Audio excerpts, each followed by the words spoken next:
നിങ്ങൾ നമ്മളോടൊപ്പം ധാരാളം ഔട്ട്ലെറ്റ് ഓണേഴ്സ് പങ്കെടുക്കുന്നുണ്ട് എന്ന് എനിക്കറിയാം. ഒന്ന് ഹാൻഡ് റൈസ് ചെയ്യാവും. PUC, വണ്ടർവേൾഡ് ക്യൂക്ക് ഓണേഴ്സ് എത്ര പേര് പങ്കെടുക്കുന്നുണ്ട് ഒന്ന് അറിയാൻ വേണ്ടിയാണ്. ഞാൻ പറഞ്ഞു 1500ഓളം ഔട്ട്ലെറ്റുകൾ ഉണ്ട് കേരളത്തിൽ. അതിൽ വളരെ സജീവമായിട്ട് പ്രവർത്തിക്കുന്ന 800 ഉണ്ട്. അപ്പോൾ അത്രയും ആളുകൾ വരികയാണെങ്കിൽ തന്നെ ഈ പ്ലാറ്റ്ഫോം ഓൾമോസ്റ്റ് ഫുള്ളാകും. പിന്നെ അവരെ സിസ്റ്റത്തിലേക്ക് കൊണ്ടുവന്ന അവരുടെ റോയൽറ്റി, സ്റ്റാർ, ടെക്നിക്കൽ എക്സ്പേർട്സ്, അങ്ങനെ എല്ലാവർക്കും പങ്കെടുക്കാവുന്ന അറിയേണ്ട പ്രോഗ്രാമാണ്. അപ്പോൾ ഔട്ട്ലെറ്റ് ഓണേഴ്സ് പങ്കെടുക്കുന്നവർ ഹാൻഡ് റൈസ് ചെയ്യാത്തത് കൊണ്ടാണോ അതോ പങ്കെടുക്കാത്തത് കൊണ്ടാണോ നിങ്ങൾ ചെക്ക് ചെയ്യുക. നിങ്ങൾ പങ്കെടുക്കുന്ന ആൾ നോക്കുക, ലീഡേഴ്സ് നോക്കുക, നിങ്ങളുടെ ടീമിലുള്ള ഔട്ട്ലെറ്റ് ഓണേഴ്സ് പങ്കെടുക്കുന്നുണ്ടോ. ഇല്ലെങ്കിൽ make a call. Associate base നിങ്ങൾ പ്രൊഡക്റ്റ് വാങ്ങിക്കുന്ന ഷോപ്പിന്റെ ഓണേഴ്സോ അവരുടെ സ്റ്റാഫോ ഇതിലുണ്ടോ നോക്കുക. ഇല്ലെങ്കിൽ ഒരു കോൾ കൊടുത്തോളൂ. കാരണം അതുകൊണ്ട് നിങ്ങൾക്ക് ഗുണമുണ്ടാകും. വളരെ പ്രധാനപ്പെട്ട കുറച്ച് കാര്യങ്ങൾ ഏറ്റവും ചുരുങ്ങിയ സമയം കൊണ്ട് ഞാനിവിടെ നിങ്ങളോട് പങ്കുവെക്കുന്നുണ്ടാകും. ഒരുപക്ഷെ ചില ആളുകളൊക്കെ നേരത്തെ കേട്ടിട്ടുണ്ടാകും, കേട്ടിട്ടില്ലാത്ത ആളുകളും ഉണ്ട്. കേട്ട ആളുകൾക്ക് ഒരു റിവിഷൻ, കൂടുതൽ മാർക്ക് കിട്ടാൻ അത് സഹായിക്കും. So all are welcome. ആരെങ്കിലും പുതിയ ആളുകളുണ്ടെങ്കിൽ ഞാൻ എന്നെ പരിചയപ്പെടുത്താതെ എന്താ പറയുക, ജസ്റ്റ് അങ്ങ് സ്റ്റാർട്ട് ചെയ്യുകയായിരുന്നു. CRN മൂർത്തി, നാരായണമൂർത്തി എന്ന മുഴുവൻ പേര്. ഇന്ത്യൻ എയർഫോഴ്സിൽ ജോലിയിലിരിക്കെ ആർസിം എന്ന് പറയുന്ന ഈ സംവിധാനത്തെ പരിചയപ്പെടാൻ അവസരമുണ്ടായി. നമ്മുടെ എല്ലാം ഗ്രേറ്റ് അപ്ലൈൻ ഗോപകുമാർ സാറാണ് ആർസിമിനെ കുറിച്ച് എന്നോട് പറഞ്ഞത്. അദ്ദേഹത്തിന്റെ നിർബന്ധത്തിന് വിധേയനായി ഞാൻ ആർസിം ജോയിൻ ചെയ്തു. എയർഫോഴ്സിൽ ജോലിയിലിരിക്കെ ഇങ്ങനൊരു പരിപാടിയൊന്നും ആവശ്യമുണ്ടെന്ന് എനിക്ക് തോന്നിയില്ല. അതുകൊണ്ട് സ്നേഹപൂർവ്വം അദ്ദേഹത്തിന്റെ നിർബന്ധത്തെ നിരസിക്കുകയാണ് ചെയ്തത്. എന്നാൽ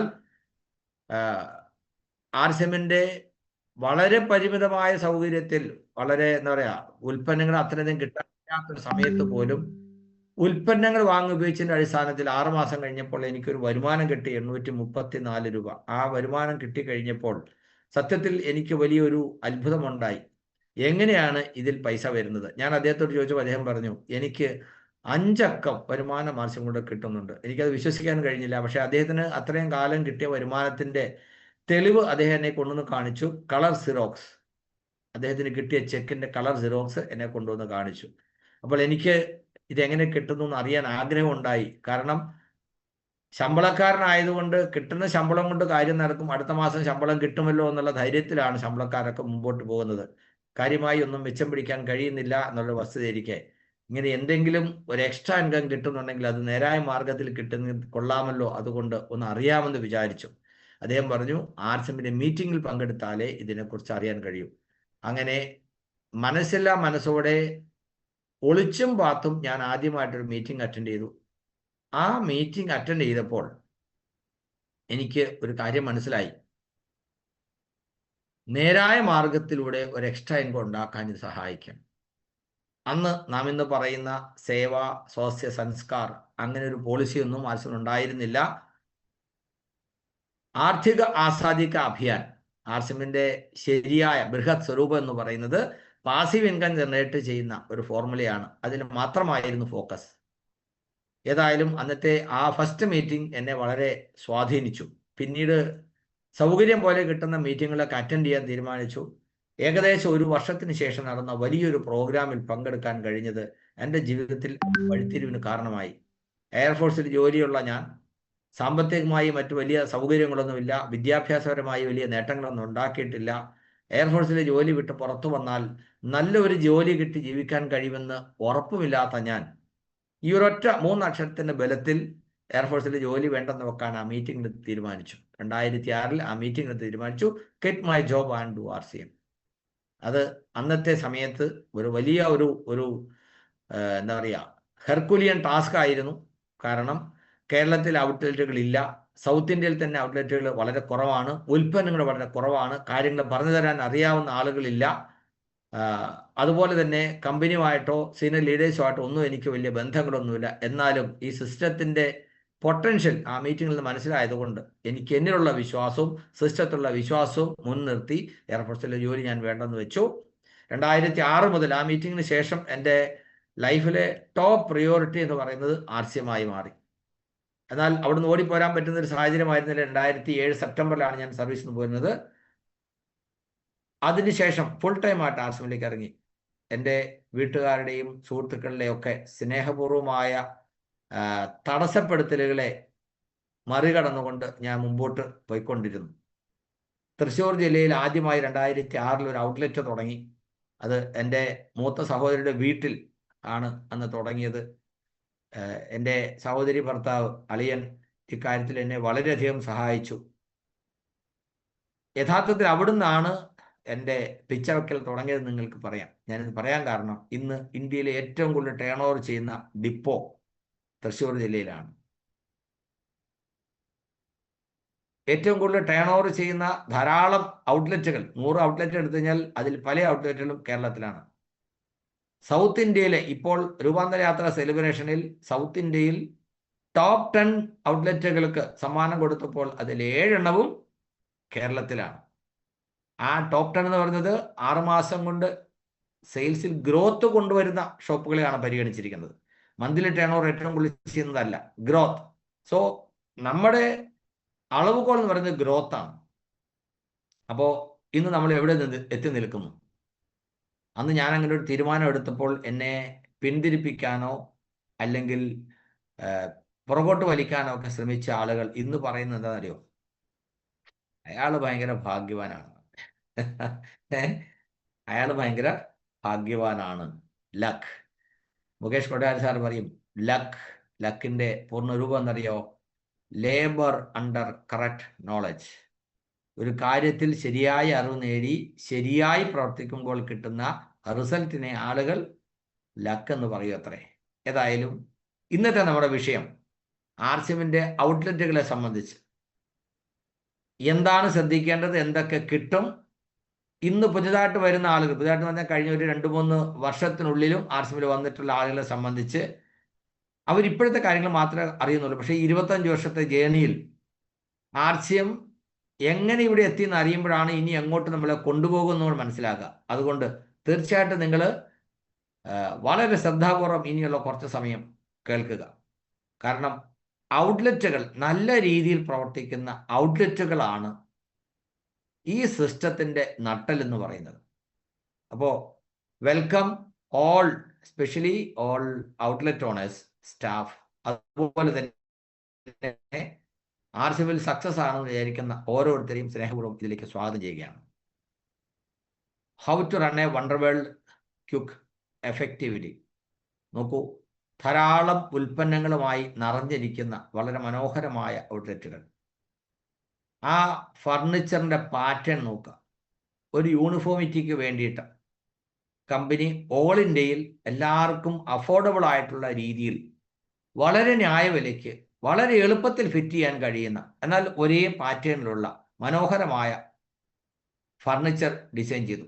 നമ്മുടെ നാട്ടിലേക്കുള്ള സൂപ്പർ മാർക്കറ്റ് റാക്ക് എന്ന് പറയുന്ന അതേ കാറ്റഗറി, അതിൻ്റെ ഒരു കളർ കോഡ് സെലക്ട് ചെയ്തിരിക്കുന്ന ഒരു ബ്ലൂ കളറാണ്. അത് ആർസിഎമ്മിൻ്റെ എന്താ പറയുക ഡിസൈനിൽ പല സ്ഥലങ്ങളിലും നിങ്ങൾക്ക് ആ ബ്ലൂ കളർ കാണാം. മുൻപ് ഇങ്ങനെ ഉണ്ടായിരുന്നില്ല. ആദ്യം നമ്മൾ കാണുന്ന പല ഔട്ട്ലെറ്റുകളും ഏതെങ്കിലും പ്രവർത്തിച്ചുകൊണ്ടിരിക്കുന്ന ഒരു ഷോപ്പിന്റെ ഭാഗമായിട്ട് പ്രവർത്തിക്കുന്നു. ഇന്നും അങ്ങനെയുണ്ട്. ഇന്ന് ഞാൻ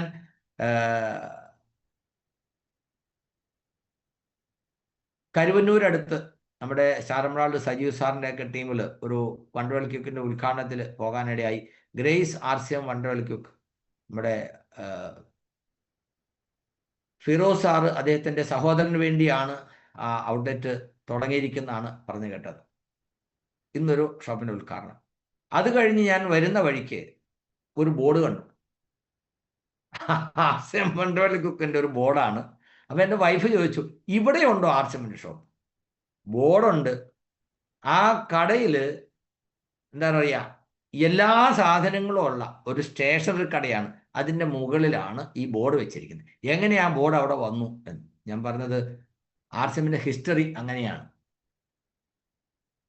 ആർസിഎമ്മിൻ്റെ ഹിസ്റ്ററി അങ്ങനെയാണ്. തുടങ്ങിയ സമയത്ത് വളരെ കുറച്ചേ ഉണ്ടായിരുന്നുള്ളൂ. അതുകൊണ്ട് തന്നെ കാലത്തിനനുസരിച്ച് മാറ്റം വരുത്താൻ അവർ തയ്യാറായില്ലെങ്കിൽ അവർ പുറകോട്ട് പോകുന്നല്ലാതെ ആർസിഎം പുറകിൽ നിൽക്കില്ല. ഇന്ന് കാണുന്ന മനോഹരമായ ഔട്ട്ലെറ്റ് ഞാൻ അല്പം കൂടെ സമയമെടുത്ത് പ്രിപ്പയർ ചെയ്യേണ്ടതായിരുന്നു. ഇപ്പോഴത്തെ നമ്മുടെ അടിപൊളിയായിട്ട് നടക്കുന്ന വണ്ടർ വേൾഡ് ക്വിക്കുകളും വണ്ടർ വേൾഡും എക്സ്പീരിയൻസ് സെന്ററിൻ്റെ ഒക്കെ വീഡിയോ ഒക്കെ കാണിക്കേണ്ടതായിരുന്നു. So what is wonder world quick? Company ഉണ്ടാക്കുന്ന ഉൽപ്പന്നം കമ്പനിയുടെ ഒഫീഷ്യൽ ഔട്ട്ലെറ്റിലൂടെ ഉപഭോക്താവിന് വാങ്ങിക്കാൻ അവസരം ഉണ്ടാക്കുന്നു. അങ്ങനെയുള്ള ആ ഔട്ട്ലെറ്റിനെയാണ് വണ്ടർവെൽ ക്വിക്ക് എന്ന് പറയുന്നത്, റീറ്റെയിൽ ഔട്ട്ലെറ്റ്. ഇതിന് ഞാൻ പറഞ്ഞു ഈ POS എന്ന് പറയുന്നത്, പോയിന്റ് ഓഫ് സെയിൽ എന്ന് പറയുന്നത് 3-4 കാറ്റഗറി ഉണ്ട്. അതിൽ കീസോൾ ഉൽപ്പന്നങ്ങളുടെ സെയിൽ ചെയ്യുന്നവയെ KSO എന്ന് പറയും. അതിൻ്റെ ഡിസൈൻ വീട്ടിൽ വെച്ച് ചെയ്യാൻ വേണ്ടിയാണ്. ഒരു വീട്ടമ്മ, ഒരു പെൺകുട്ടി, ഈവൻ ആണുങ്ങൾക്ക് വേണമെങ്കിലും സ്ത്രീകൾക്ക് ആവശ്യമുള്ള ഉൽപ്പന്നങ്ങൾ, ലോഞ്ചറീസും പേഴ്സണൽ കെയർ, ഹൈജീൻ പ്രോഡക്ട്സ് ഉൾപ്പെടെയുള്ള സാധനങ്ങൾ, കോസ്മെറ്റിക്സ് ഉൾപ്പെടെയുള്ള സാധനങ്ങൾ വീട്ടിൽ വെച്ച് അടുത്തുള്ള ഒരു 10-50 വീട്ടുകാർക്ക് വാങ്ങിക്കാവുന്ന തരത്തിൽ സജ്ജീകരിക്കുമ്പോൾ വീട്ടിലിരുന്നു കൊണ്ട് അവർക്കൊരു വരുമാനം ഉണ്ടാക്കേണ്ട അവസരം ഉണ്ടാകും. അതാണ് KSOയുടെ ഡിസൈൻ. അവർ പണം കമ്പനിയുടെ അക്കൗണ്ടിൽ അടച്ച് ഓൺലൈൻ ഓർഡർ കൊടുത്തു കഴിഞ്ഞാൽ സാധനം ഫ്രീ ആയിട്ട് വീട്ടിലെത്തും. മിനിമം 2500 രൂപയുടെ മറ്റോ ഓർഡർ കൊടുക്കണമെന്ന് മാത്രമേ ഉള്ളൂ. സാധനം നമുക്ക് ഫ്രീ ആയിട്ട് വീട്ടിലെത്തും.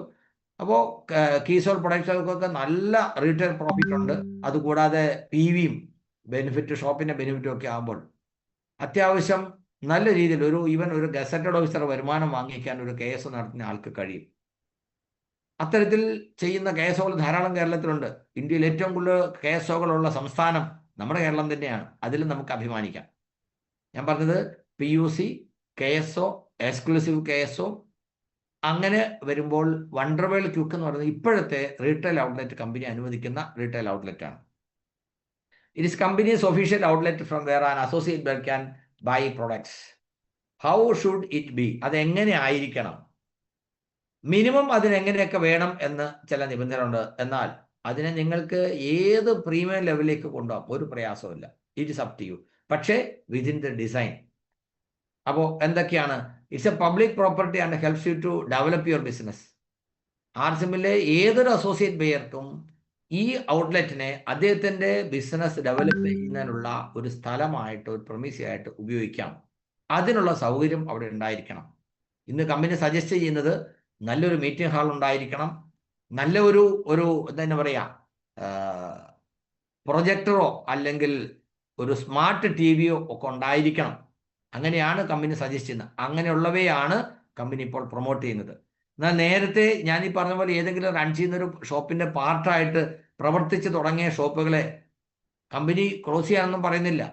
പക്ഷെ അവരും ഒരു മിനിമം ലെവലെങ്കിലും പ്രൊഡക്റ്റ് സെയിൽ ചെയ്യുന്നുണ്ടെങ്കിൽ അവർക്ക് തടസ്സമൊന്നുമില്ല. അതല്ലെങ്കിൽ തീരെ സെയിൽ കുറവുള്ളവരോട് ഒന്നുകിൽ സെയിൽ മെച്ചപ്പെടുത്തൂ, അതല്ലെങ്കിൽ ക്ലോസ് ചെയ്യൂ എന്ന് പറയുന്നുണ്ട്. അങ്ങനെ സെയിൽ ചെയ്യുന്ന ആരെങ്കിലും ഉണ്ടെങ്കിൽ നിങ്ങൾക്ക് നോട്ടീസ് വരാനുള്ള സാധ്യത ഉണ്ട്, സൂക്ഷിച്ചുകൊള്ളുക. കാരണം ഇത്രയധികം ഉൽപ്പന്നങ്ങൾ ഉണ്ടായിട്ടും നിങ്ങൾ വേണ്ടവണ്ണം സെയിൽ ചെയ്യുന്നില്ലെങ്കിൽ, ഞാൻ മുമ്പേ പറഞ്ഞ പോലെ അതൊരു ആർസിഎമ്മിൻ്റെ ഔട്ട്ലെറ്റ് ആണെന്ന് തെറ്റിദ്ധരിച്ച് ഒരാൾ അവിടെ വരുമ്പോൾ അവിടെ ആർസിഎമ്മിൻ്റെ ഇമേജിന് കോട്ടം വരുന്ന രീതിയിലായിരിക്കും. അങ്ങനെ വരാൻ പാടില്ല. അതുകൊണ്ട് ആർസിഎമ്മിൻ്റെ 25 വർഷം പിന്നിടുന്ന ലോകത്തിലെ തന്നെ ഏറ്റവും നമ്പർ 1 എത്തിക്കലായിട്ടുള്ള നെറ്റ്വർക്കിൻ്റെ ഒരു ഔട്ട്ലെറ്റ് എന്ന് പറയുമ്പോൾ അതിൻ്റെ പ്രൗഢിയും മികവും അതിനുണ്ടായിരിക്കണം. അത്തരത്തിൽ വേണ്ട സജ്ജീകരണം നമ്മൾ ചെയ്തില്ലെങ്കിൽ കാലം നമ്മളെ അംഗീകരിക്കില്ല. So it is a duty of each PUC wonder world quick owner staff to give proper service to customers. You are sign for that എന്ന് പറഞ്ഞാൽ, ഒരു വണ്ടർവെൽ ക്വിക്കിന് അപേക്ഷ കൊടുക്കുമ്പോൾ നിങ്ങൾ കൊടുക്കുന്ന OTP എന്ന് പറയുന്നത് നിങ്ങൾ അതിന് സൈൻ ചെയ്തിരിക്കുന്നു. എന്താണ്? കമ്പനിയുടെ നിബന്ധന അനുസരിച്ച് ഞാൻ ചെയ്തു കൊള്ളാം. ആ നിബന്ധന വായിച്ചു നോക്കാതെയാണ് പലപ്പോഴും നമ്മൾ പലരും ഒപ്പിടുന്നത് അല്ലെങ്കിൽ OTP കൊടുക്കുന്നത്. അത് എനിക്കറിയില്ലായിരുന്നു എന്ന് പറഞ്ഞ കാര്യമില്ല. പക്ഷെ ഇതൊന്നും കമ്പനി ചെക്ക് ചെയ്യാറില്ല, ചോദിക്കാറില്ല.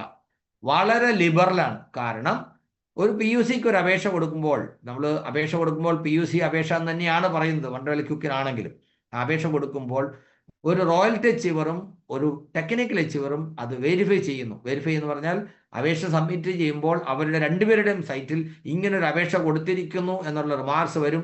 അവരുടെ സൈറ്റിൽ അവർ ഇങ്ങനെ അപേക്ഷ തന്നിരിക്കുന്നത് എൻ്റെ അറിവിലാണെന്നും ഞാൻ അവർക്ക് വേണ്ട സപ്പോർട്ടും കാര്യങ്ങളും കൊടുത്തോളാമെന്നും ഉള്ള ഉറപ്പ് കൊടുക്കൂ. അതാണ് വെരിഫിക്കേഷൻ എന്ന് പറഞ്ഞാൽ. ഒരു അപേക്ഷ കൊടുക്കുന്നയാൾ സിസ്റ്റം മനസ്സിലാക്കി ഈ പറഞ്ഞ രീതിയിൽ പ്രോപ്പറായ കാര്യങ്ങൾ ചെയ്യുമെന്നുള്ള ഉറപ്പാണ് ആ 2 പേര് വെരിഫൈ ചെയ്യുന്നതിൽ നിന്ന് മനസ്സിലാക്കേണ്ടത്. പലപ്പോഴും ആരെങ്കിലും ഒരാൾ വണ്ടവലിക്കൊക്കെ നടത്താൻ തയ്യാറാന്ന് പറയുമ്പോൾ സാർ ആ ഡോക്യുമെന്റ് തന്നാൽ മതി, ബാക്കി ഞാൻ ചെയ്തോളാം എന്ന് പറയും. സത്യത്തിൽ ഇങ്ങനെ ഒരു എഗ്രിമെന്റ്, ഇങ്ങനെ ഒരു ധാരണ, ഇങ്ങനെ ഒരു ഉത്തരവാദിത്തം അദ്ദേഹത്തിന് ഉണ്ടെന്നുള്ള കാര്യം പലപ്പോഴും ഇവർ പറഞ്ഞു കൊടുക്കാറില്ല. ഇനി അങ്ങനെ ഡോക്യുമെന്റ്സ് വാങ്ങിച്ച് നേരിട്ട് നമ്മൾ തന്നെ ചെയ്യുന്നത് കൊണ്ട് അദ്ദേഹത്തിന് തോന്നിയേക്കാം ഞാൻ പണം മുടക്കുന്നത്, ഞാൻ ഈ ഔട്ട്ലെറ്റ് നടത്തുന്നത് അദ്ദേഹത്തിന് വേണ്ടി ആയിരിക്കാം, ലീഡേഴ്സിന് വേണ്ടി ആയേക്കാം. സത്യത്തിൽ ഇങ്ങനെയൊക്കെയുള്ള കുറേ തെറ്റിദ്ധാരണകളുണ്ട്. ഇതൊക്കെ നമ്മൾ മാറ്റണം. ഞാൻ പറയുന്നത് ഒരു ഔട്ട്ലെറ്റ് നടത്തുന്ന ആള് വളരെ ഭാഗ്യമുള്ള ആളാണ്. കാരണം കമ്പനിയുടെ ചെലവിൽ അവരുടെ നെറ്റ്വർക്ക് ഡെവലപ്പ് ചെയ്യാനുള്ള ഒരു ഓപ്പർച്യൂണിറ്റിയാണ് അവർക്ക് കിട്ടുന്നത്. അതെങ്ങനെയാണെന്നുള്ളത് നമ്മൾ വഴിയെ മനസ്സിലാക്കും. സോ പ്രോപ്പർ സർവീസ്, അത് അടിവരയിട്ട് നമ്മൾ മനസ്സിലാക്കണം. Proper service to the customers.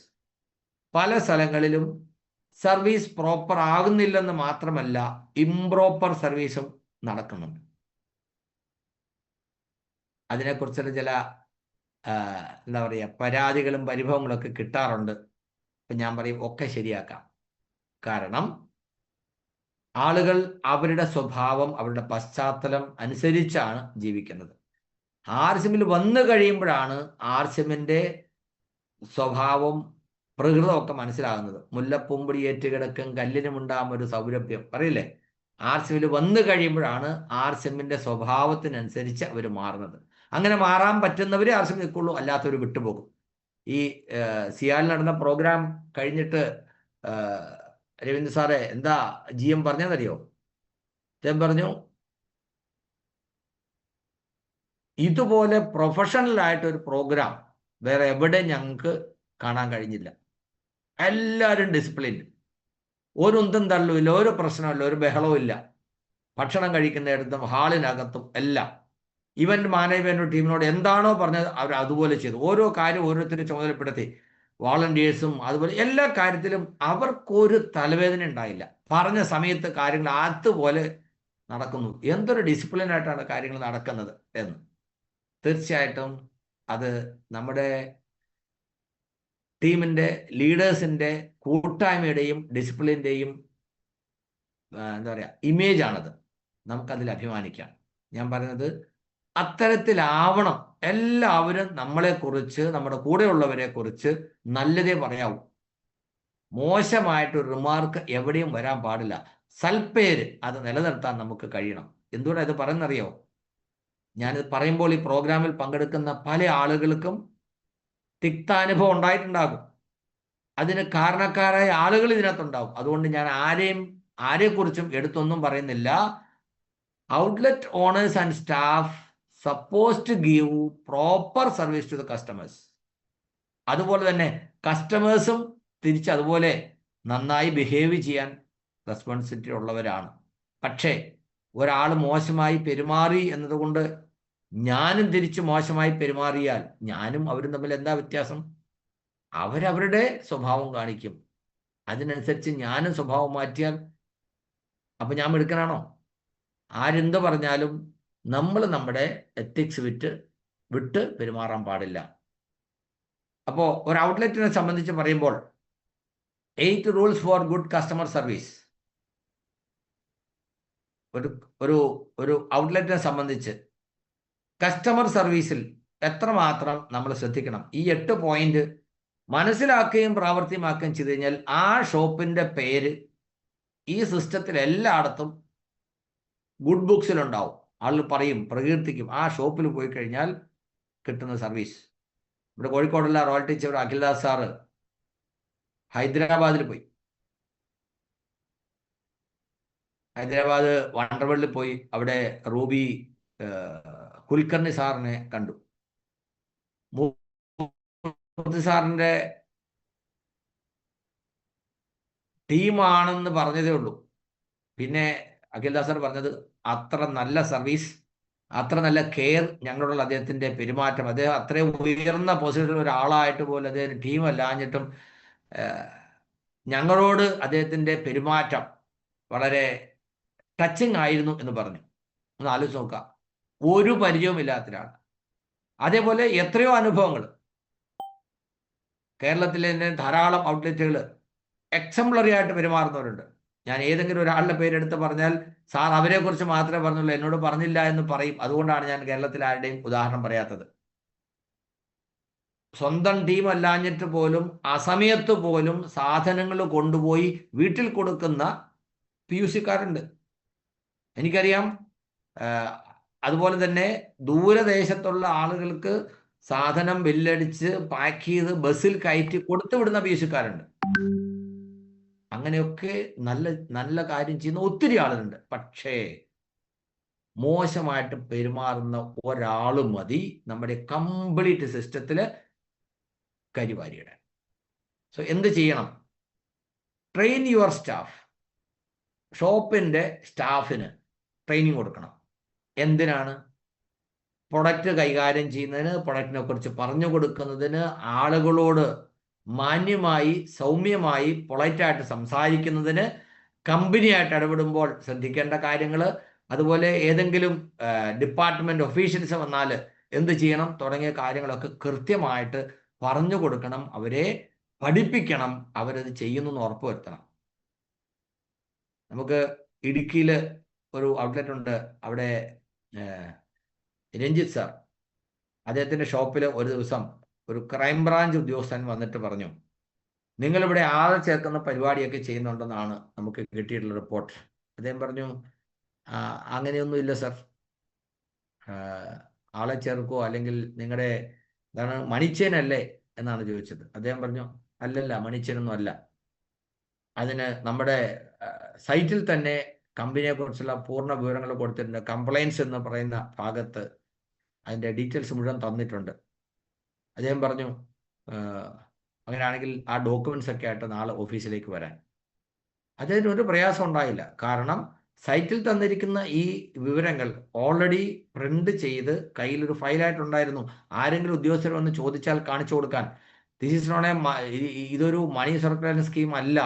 ഈ കമ്പനിയുടെ MD ആരാണ്, ഡയറക്ടേഴ്സ് ആരാണ്, നമ്മൾ ചെയ്യുന്നത് എന്താണ്, GST തുടങ്ങിയ കാര്യങ്ങൾ മുഴുവൻ RSMന്റെ വെബ്സൈറ്റിൽ തന്നെ കൊടുത്തിട്ടുണ്ട്. അതിൻ്റെ ഒരു പ്രിന്റ് ഔട്ട് എടുത്ത് ഫയലായിട്ട് അദ്ദേഹം സൂക്ഷിച്ചിട്ടുണ്ടായിരുന്നു. അദ്ദേഹം ധൈര്യമായിട്ട് അതുകൊണ്ട് ക്രൈംബ്രാഞ്ചിൻ്റെ ഓഫീസിൽ പിറ്റേ ദിവസം പോയി ആ ഡോക്യുമെന്റ്സ് കാണിച്ചു കൊടുത്തു. അപ്പോൾ ചോദിച്ചു, എന്താണ് നിങ്ങൾക്ക് ഞങ്ങളെക്കുറിച്ച് കിട്ടിയ പരാതി? അദ്ദേഹം പറഞ്ഞു, പരാതി കിട്ടിയത് കൊണ്ടാണ് ഞാൻ അന്വേഷിക്കാൻ വന്നത്. ഇപ്പൊ നിങ്ങൾ പറഞ്ഞപ്പോൾ കാര്യങ്ങൾ മനസ്സിലായി, കുഴപ്പമില്ല, പൊയ്ക്കോളൂ. ഞാൻ പറഞ്ഞത്, ആർക്ക് വേണമെങ്കിലും ഇങ്ങനൊരു അവസരം അഭിമുഖീകരിക്കാൻ ഇടയായേക്കാം. We should be prepared. അപ്പോൾ സിസ്റ്റത്തിലുണ്ട്, നമ്മൾ പഠിക്കണം. Okay, don't make promise you can't keep. നിങ്ങൾക്ക് കൊടുക്കാൻ പറ്റാത്ത പ്രോമിസുകൾ ചെയ്യരുത്. ഷോപ്പിൽ സാധനം ഇല്ല, ഹെൽത്ത് കാർഡ് ഇല്ല. അപ്പോൾ ഒരു കസ്റ്റമർ, അയാൾക്ക് കുറച്ച് കൂടുതൽ ഹെൽത്ത് കാർഡ് ആവശ്യമുണ്ട്, നമ്മുടെ ഷോപ്പിൽ ഇല്ല. നാളെ വരൂ, നമുക്ക് ഉറപ്പില്ല. പക്ഷെ അദ്ദേഹം ചോദിക്കുക, നാളെ വരൂ, ഉറപ്പാണോ? അദ്ദേഹത്തിൻ്റെ പർച്ചേസ് നമുക്ക് നഷ്ടമാകുമല്ലോ എന്ന് വിചാരിച്ച് ചിലപ്പോൾ നമ്മൾ പറയും നാളെ കിട്ടുന്ന ഉറപ്പില്ലെങ്കിൽ നമ്മൾ പറയും നാളെ ഉറപ്പായിട്ട് ഞാൻ തരാം. ഞാൻ പറഞ്ഞത് സെല്ലിയായിട്ടൊരു ഉദാഹരണം ഞാൻ പറഞ്ഞത്. നമ്മുടെ വിശ്വാസ്യത നഷ്ടപ്പെടും.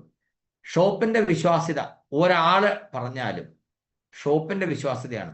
അവിടുന്ന് ആൾ പോയാലും ആ നഷ്ടപ്പെട്ട വിശ്വാസ്യത നമുക്ക് തിരിച്ചു കൊണ്ടുവരാൻ പറ്റില്ല. B helpful. ആ പടം വളരെ എത്ര എന്താ പറയുക, ടോക്കിംഗ് ആണ്. എന്ന് പറഞ്ഞാൽ പ്രായമുള്ള ഒരു സ്ത്രീ, അവർക്ക് മുകളിലിരിക്കുന്ന സാധനം എടുക്കാൻ പറ്റുന്നില്ല, അപ്പോൾ ആ ഷോപ്പ് കീപ്പർ എടുത്തു കൊടുക്കുന്നതാണ് കാണിച്ചിരിക്കുന്നത്. പല ഔട്ട്ലെറ്റുകളിലും വരുന്നവരോട് വളരെ മാന്യമായിട്ട് പെരുമാറുന്നവർക്ക്, പ്രൊഡക്റ്റൊക്കെ കൂടുതൽ പർച്ചേസ് ചെയ്യുന്നവരാണെങ്കിൽ അതെല്ലാം പാക്ക് ചെയ്ത് ഒരു വണ്ടിയിൽ വരെ കൊണ്ടുപോയി വെച്ച് കൊടുക്കുന്ന ആളുകളുണ്ട്. ഈ പറഞ്ഞ മുമ്പ് പറഞ്ഞ വീടുകളിൽ എത്തിച്ചു കൊടുക്കുന്ന ആളുകളുണ്ട്.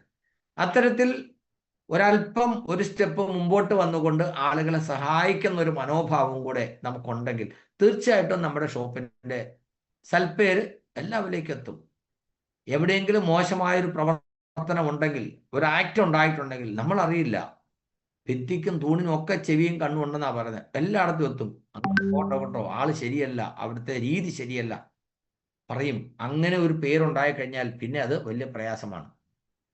അഡ്രസ് കംപ്ലൈൻറ്റ്സ്, പരാതികൾ വന്നു കഴിഞ്ഞാൽ അതിനെ സ്നേഹപൂർവം സൗമ്യമായി സ്വീകരിച്ച് അതിന് പരിഹാരം ഉണ്ടാക്കാൻ നമ്മൾ ശ്രമിക്കണം. ചില ആൾ പറയും, പരാതി ഉണ്ടെങ്കിൽ കമ്പനി അറിയിച്ചോളൂ, അതിന് ഇമെയിൽ ID ഉണ്ട്, അല്ല നിങ്ങളുടെ ലീഡറെ ബന്ധപ്പെട്ടോളൂ. അങ്ങനെ പറഞ്ഞാൽ, അങ്ങനെ പരുഷമായി നമ്മൾ ഒരു കസ്റ്റമറെ തിരിച്ചുവിട്ടാൽ അവര് എന്താ പറയുക, കോലൊടിച്ചിടാന്ന് പറയില്ലേ, ഇനി ഞാൻ ഈ ഷോപ്പിൽ കയറില്ല. എന്നോട് ഒരാൾ പറഞ്ഞു, കൊല്ലം തിരുവനന്തപുരം ഭാഗം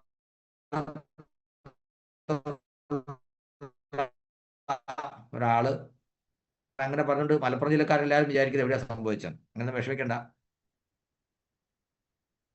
ആ കുട്ടി അബദ്ധവശാൽ അവിടുന്ന് ഒരു സാധനം കയ്യിലെടുത്ത് പിടിച്ചു. ബില്ല് ചെയ്യുന്ന സമയത്ത് ഒരു കൊച്ചുകുട്ടിയായിരുന്നു. ബില്ല് ചെയ്യുന്ന സമയത്ത് ഈ കുട്ടിയുടെ കയ്യിൽ ഇതുണ്ടെന്നുള്ളത് ആ ഫാമിലിയായിട്ട് വന്നവരാണ്, അവർ കണ്ടില്ല. ബില്ല് ചെയ്ത് ഒരു 6,000 രൂപയുടെ ചെയ്ത് കഴിഞ്ഞപ്പോഴാണ് ഈ കുട്ടിയുടെ കയ്യിൽ ഇങ്ങനെ ഒരു സ്റ്റാഫ് അല്പം മോശമായിട്ട് അവരോട് സംസാരിച്ചു. അപ്പോൾ പ്രൊഡക്റ്റ് വാങ്ങിക്കാൻ ഒരു ഗസ്റ്റിനെയും കൂട്ടിയാണ് ആ അസോസിയേറ്റ് ബെയർ അവിടെ പോയത്. ആ ഗസ്റ്റിന്റെ കുട്ടിയുടെ കയ്യിലാണ് ഈ ചെറിയൊരു സാധനം, മേ ബി ബിസ്ക്കറ്റോ അങ്ങനെ എന്തോ ഒരു സാധനം ആ കുട്ടിയുടെ കയ്യിൽ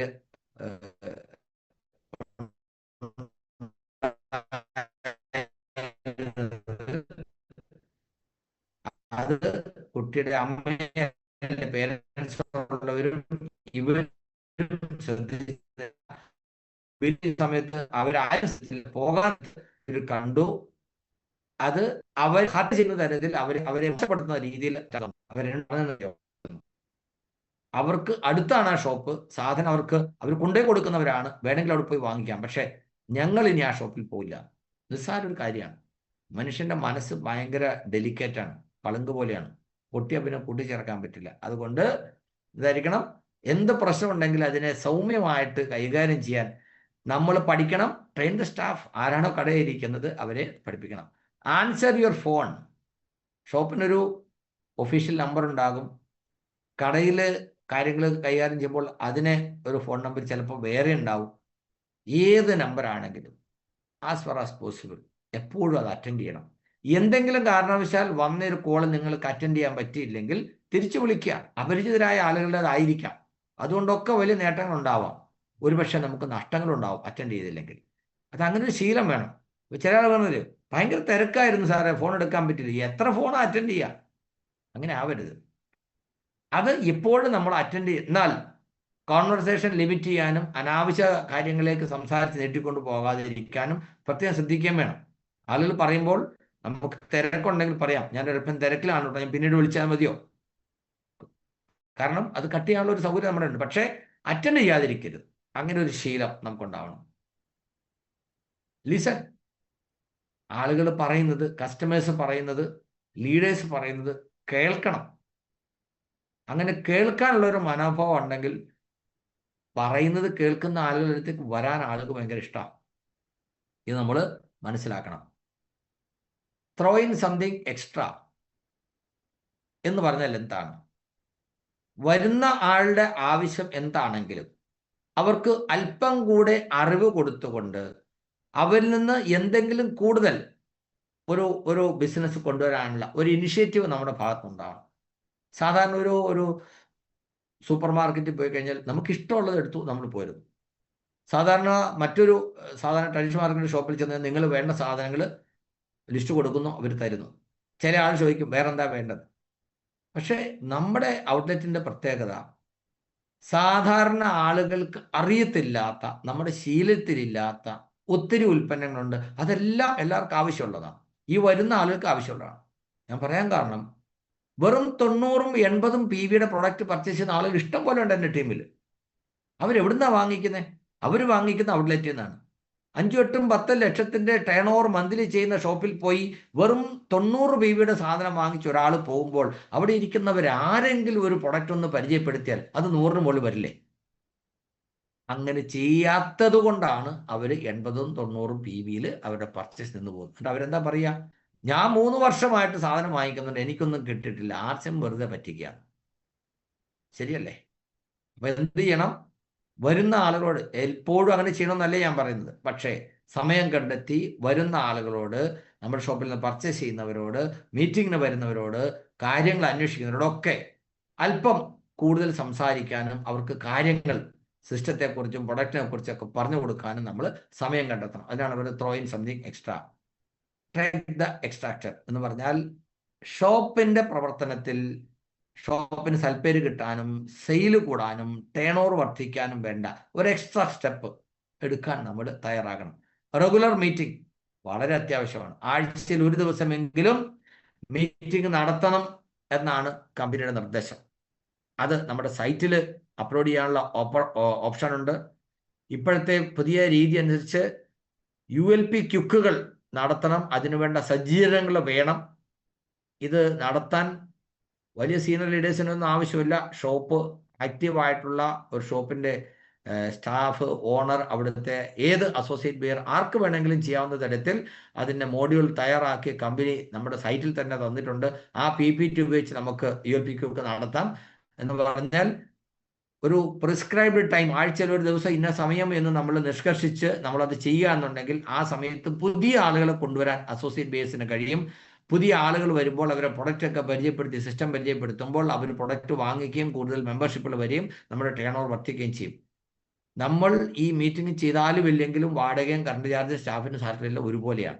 എന്നാൽ ആഴ്ചയിൽ ഒരു ദിവസമെങ്കിലും അങ്ങനെ നമ്മൾ ചെയ്താൽ ആ ദിവസം കൂടുതൽ ആളുകൾ വരികയും കൂടുതൽ ടേൺ ഓവർ കിട്ടുകയും അത് മൊത്തത്തിൽ നമ്മുടെ ടേൺ ഓവർ വർദ്ധിക്കാനും നമ്മുടെ ടീമിൽ കൂടുതൽ അച്ചീവ്മെന്റ് ഉണ്ടാകാനും അത് സഹായിക്കും. അതുകൊണ്ടാണ് ആഴ്ചയിൽ ഒരു ദിവസമെങ്കിലും ഒരു പ്രോഗ്രാം, ഒരു ദിവസമെങ്കിലും ഒന്നിൽ കൂടുതൽ ചെയ്യാൻ പറ്റുമെങ്കിൽ നല്ലതാണ്.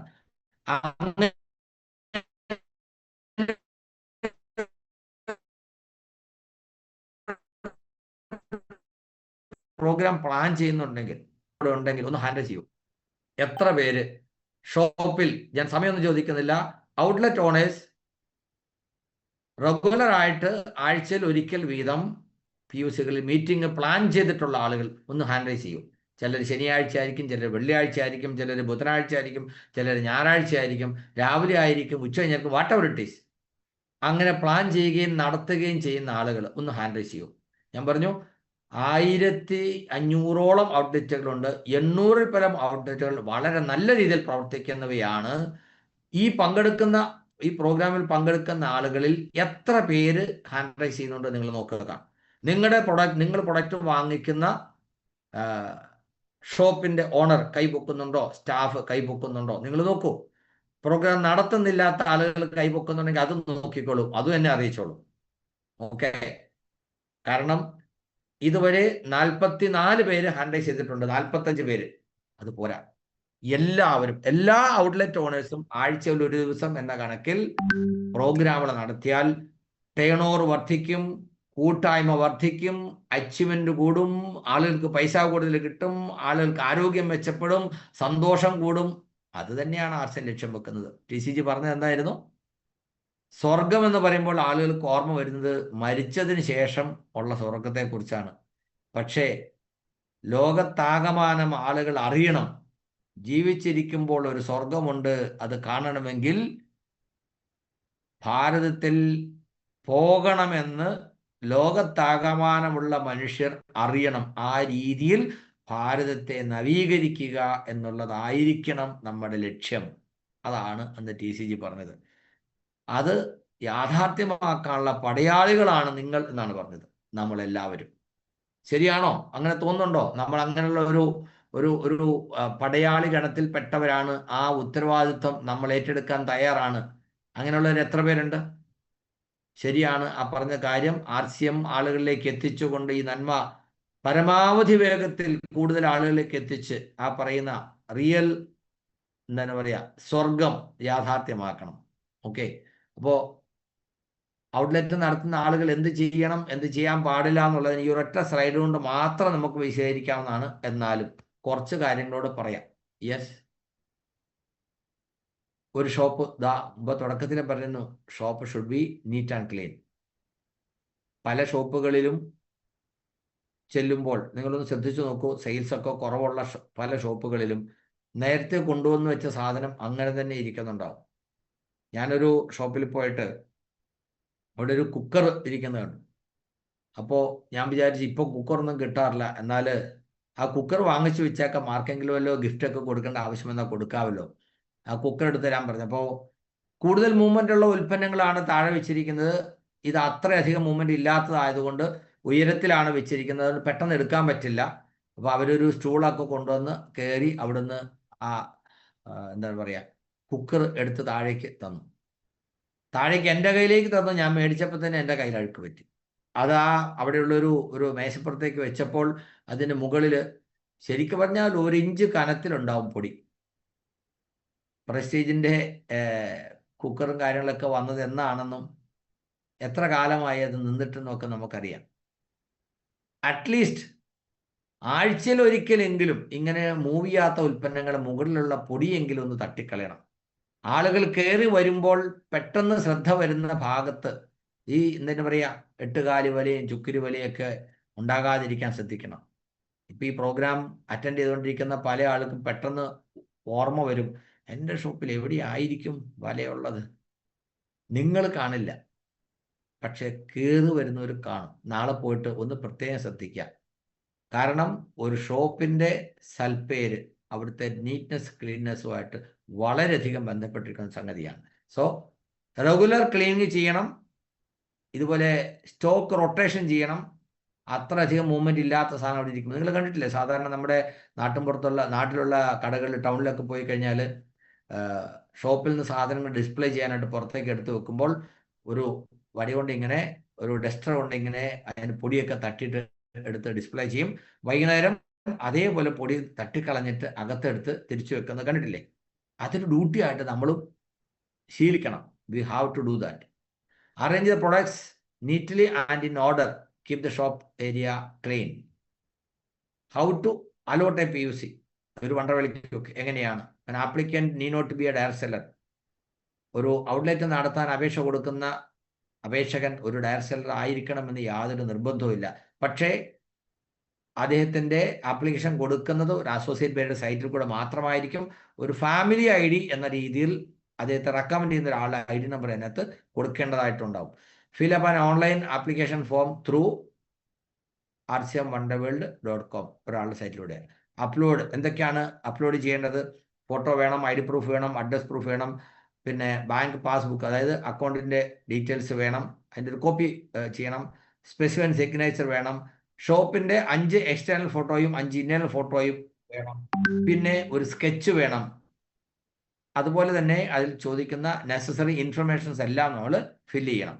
ഈ സ്കെച്ച് എന്ന് പറയുമ്പോൾ നമ്മൾ ഏകദേശ ധാരണ വെച്ച് കൊടുക്കുമായിരുന്നു. ഇപ്പോൾ അങ്ങനെയല്ല. ശരിക്കും ഒരു ലേഔട്ട് പ്ലാൻ തന്നെ ഉണ്ടാക്കി കൊടുക്കണം. ആ റൂമിൻ്റെ നീളം, വീതി, അതിനിടയ്ക്ക് പില്ലർ ഉണ്ടെങ്കിൽ ആ പില്ലറിൻ്റെ സൈസ്. കാരണം ഇപ്പോൾ കമ്പനി തരുന്ന പുതിയ പാറ്റേൺ അനുസരിച്ച് അവരൊരു ലേഔട്ട് പ്ലാൻ തരും. ഓരോ സാധനം എവിടെ വെക്കണം, റാക്ക് എങ്ങനെ ആയിരിക്കണം. അപ്പോൾ അതുകൊണ്ട് കൃത്യമായിട്ട് അതിൻ്റെ അളവും കാര്യങ്ങളും നമ്മൾ തയ്യാറാക്കി കൊടുക്കണം. പിന്നെ എവിടെയാണ് അതിൻ്റെ ഫോം ഉള്ളതെന്നാണ് ഈ സൈറ്റിൽ കാണിച്ചിരിക്കുന്നത്. നിങ്ങൾ RCMൻ്റെ സൈറ്റിൽ ലോഗിൻ ചെയ്ത് കഴിഞ്ഞാൽ വണ്ടർവേൾഡ് PUC വണ്ടർ കീസോൾ ഔട്ട്ലെറ്റ് എന്നുള്ള ഓപ്ഷൻ കാണും. അതിനകത്ത് ക്ലിക്ക് ചെയ്ത് കഴിഞ്ഞാൽ അതിൻ്റെ മുകളിൽ പുതിയ ആപ്ലിക്കേഷൻ എന്നുള്ള ഓപ്ഷനിൽ നമുക്ക് ക്ലിക്ക് ചെയ്ത് കഴിഞ്ഞാൽ ഇത് ഫില്ല് ചെയ്യാനുള്ള ഡീറ്റെയിൽസ് വരുന്നുണ്ടാകും. അപ്പോൾ അതിൽ അവസാനം ഞാൻ പറഞ്ഞല്ലോ, പേഴ്സണൽ ഡീറ്റെയിൽസ് കൊടുക്കണം. അതുപോലെ തന്നെ royalty achievement, technical achievement details കൊടുക്കണം. അങ്ങനെ അപേക്ഷ സബ്മിറ്റ് ചെയ്ത് കഴിഞ്ഞാൽ ഈ 2 ലീഡർമാരുടെയും സൈറ്റിൽ വെരിഫൈ ചെയ്യാനുള്ള ഓപ്ഷൻ ഉണ്ടാകും. ആപ്ലിക്കേഷൻ സബ്മിറ്റ് ചെയ്യുമ്പോൾ അവരുടെ രജിസ്റ്റേർഡ് മൊബൈൽ നമ്പറിലേക്ക് ഒരു OTP വരും. അതും കൂടെ കൊടുക്കണം. എന്ന് പറഞ്ഞാൽ അവരറിഞ്ഞാണ് അപേക്ഷ കൊടുത്തിട്ടുള്ളത്, അവരാണ് ഒപ്പിട്ടത് എന്നാണ് അതിനർത്ഥം. ഓക്കെ. കമ്പനി അതിനെ സംബന്ധിച്ച് നമ്മൾ ഇങ്ങനെ അപേക്ഷ കൊടുത്തു കഴിഞ്ഞാൽ കമ്പനിയിൽ നിന്ന് നമുക്ക് ഇൻറ്റിമേഷൻ വരും.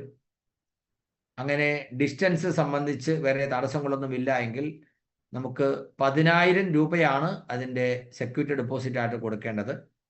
പിന്നെ നമുക്കൊരു ഗ്ലോ സൈൻ ബോർഡ് ഫർണിച്ചറിൻ്റെ കാറ്റഗറിയിൽ വരുന്നത്. ഇപ്പോൾ ഔട്ട്ലെറ്റുകൾക്ക് കമ്പനി സജസ്റ്റ് ചെയ്യാൻ തുടക്കത്തിൽ പറഞ്ഞ ഒരു 2.5 ലക്ഷം രൂപയോളം വരുന്ന ഇൻറ്റീരിയർ ഫർണിച്ചറും ഡെക്കറേഷനും കാര്യങ്ങളൊക്കെയാണ് കമ്പനി സജസ്റ്റ് ചെയ്യുന്നത്. അപ്പോൾ നമ്മുടെ ഷോപ്പിൻ്റെ സ്കെച്ച് അനുസരിച്ച്, സൈസ് അനുസരിച്ച് അവർ സജസ്റ്റ് ചെയ്യുന്നതിൽ നമുക്ക് ആവശ്യമുള്ളത് സ്വീകരിച്ചുകൊണ്ട് കൂടുതൽ വേണമെങ്കിൽ എക്സ്ട്രാ എടുക്കാം. എന്തെങ്കിലും ഒഴിവാക്കേണ്ടതുണ്ടെങ്കിൽ അത് ഒഴിവാക്കാം. പക്ഷേ പൂർണ്ണമായിട്ട് ഒഴിവാക്കിക്കൊണ്ട് നമുക്ക് വേണ്ട എന്നുള്ള രീതിയിൽ പോകാൻ സമ്മതിക്കില്ല. കാരണം കമ്പനിയുടെ ഔട്ട്ലെറ്റ് ആ പാറ്റേൺ ഫോളോ ചെയ്യണം. അതുപോലെ ബ്രാൻഡിങ് എന്ന് പറഞ്ഞാൽ നമ്മുടെ പ്രൊഡക്റ്റുകളെ കുറിച്ച് വരുന്ന ആളുകൾക്ക് ഒരു മതിപ്പുളവാക്കുന്ന തരത്തിലുള്ള ബ്രാൻഡിങ് ബോർഡുകളുണ്ട്, അതൊക്കെ ഡിസ്പ്ലേ ചെയ്യണം എന്നുള്ളതാണ്. അപ്പം ഫർണിച്ചറിൻ്റെയും അവർ ഒരു കോസ്റ്റ് ഷീറ്റ് നമ്മുടെ PUC അപേക്ഷ കൊടുക്കുന്ന ആള് കൊടുക്കുന്ന ഇമെയിൽ ID-യിലേക്ക് ഒരു കോസ്റ്റ് ഷീറ്റ് എന്ന പേരിൽ ഒരു ഡോക്യുമെന്റ് അയച്ചു തരും. എന്ന് പറഞ്ഞാൽ നിങ്ങൾ കൊടുത്തിരിക്കുന്ന ഷോപ്പിൽ ആവശ്യം വരാവുന്ന ഫർണിച്ചറിന്റെ ഏകദേശ കണക്ക് കമ്പനി തരുന്നതാണ്. അതിൽ നിന്ന് നിങ്ങൾക്ക് എന്തെങ്കിലും മാറ്റം വരുത്താനുണ്ടെങ്കിൽ മാറ്റം വരുത്തിക്കൊണ്ട് അതല്ലെങ്കിൽ അപ്രൂവ് ചെയ്തുകൊണ്ട് നിങ്ങൾ അതേ മെയിലിലേക്ക് റിപ്ലൈ കൊടുക്കണം, അതിന് തന്നെ റിപ്ലൈ കൊടുക്കണം.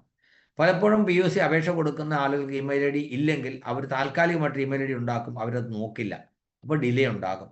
അതുപോലെ റിപ്ലൈ കൊടുക്കുമ്പോൾ എഴുതി കൊടുത്താൽ പോരാ, ആ വരുന്ന എക്സൽ ഫോർമാറ്റിൽ തന്നെ ആവശ്യമുള്ള മാറ്റം വരുത്തി റിപ്ലൈ കൊടുക്കണം. wonderworldcare@rcmworld.com അതിന് മെയിൽ റിപ്ലൈ കൊടുക്കേണ്ടത്. പലപ്പോഴും ആളുകൾ അത് PUC കെയറിലേക്ക് അയക്കും. ഇങ്ങനെയൊക്കെ ചെറിയ ചെറിയ അബദ്ധങ്ങൾ കൊണ്ട് നമുക്ക് ഡിലേ വരാറുണ്ട്. അത് വരാതിരിക്കാനായിട്ട് പ്രത്യേകം ശ്രദ്ധിക്കുക. അപ്പോൾ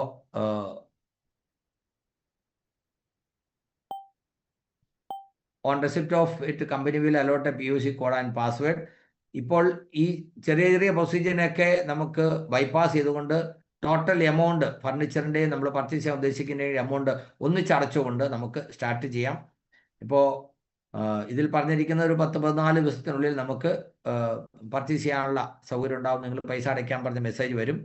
ശരിക്കും പുതിയ സിസ്റ്റം വരുന്നതിന് മുമ്പ് 2 ദിവസം കൊണ്ട് തന്നെ ഷോപ്പുകൾ അലോട്ട് ചെയ്ത് കിട്ടിയിരുന്നു. ഇപ്പോൾ നമ്മളൊരു സ്കെച്ച് കൊടുത്ത് അതിനകത്ത് ഒരു ലേഔട്ട് പ്ലാൻ ഉണ്ടാക്കി ഫർണിച്ചറിൻ്റെ അപ്രൂവൽ കിട്ടി, പിന്നെ FSSAI ഒക്കെ അപ്ലോഡ് ചെയ്ത് പിന്നീട് നമ്മുടെ ഫർണിച്ചറൊക്കെ ഡിപ്പോയിലേക്ക് എത്തി വരുമ്പോൾ ചിലപ്പോൾ ഒരു 2 ആഴ്ച 3 ആഴ്ച ചിലപ്പോൾ ഒരു മാസം വരെയൊക്കെ സമയമെടുക്കും.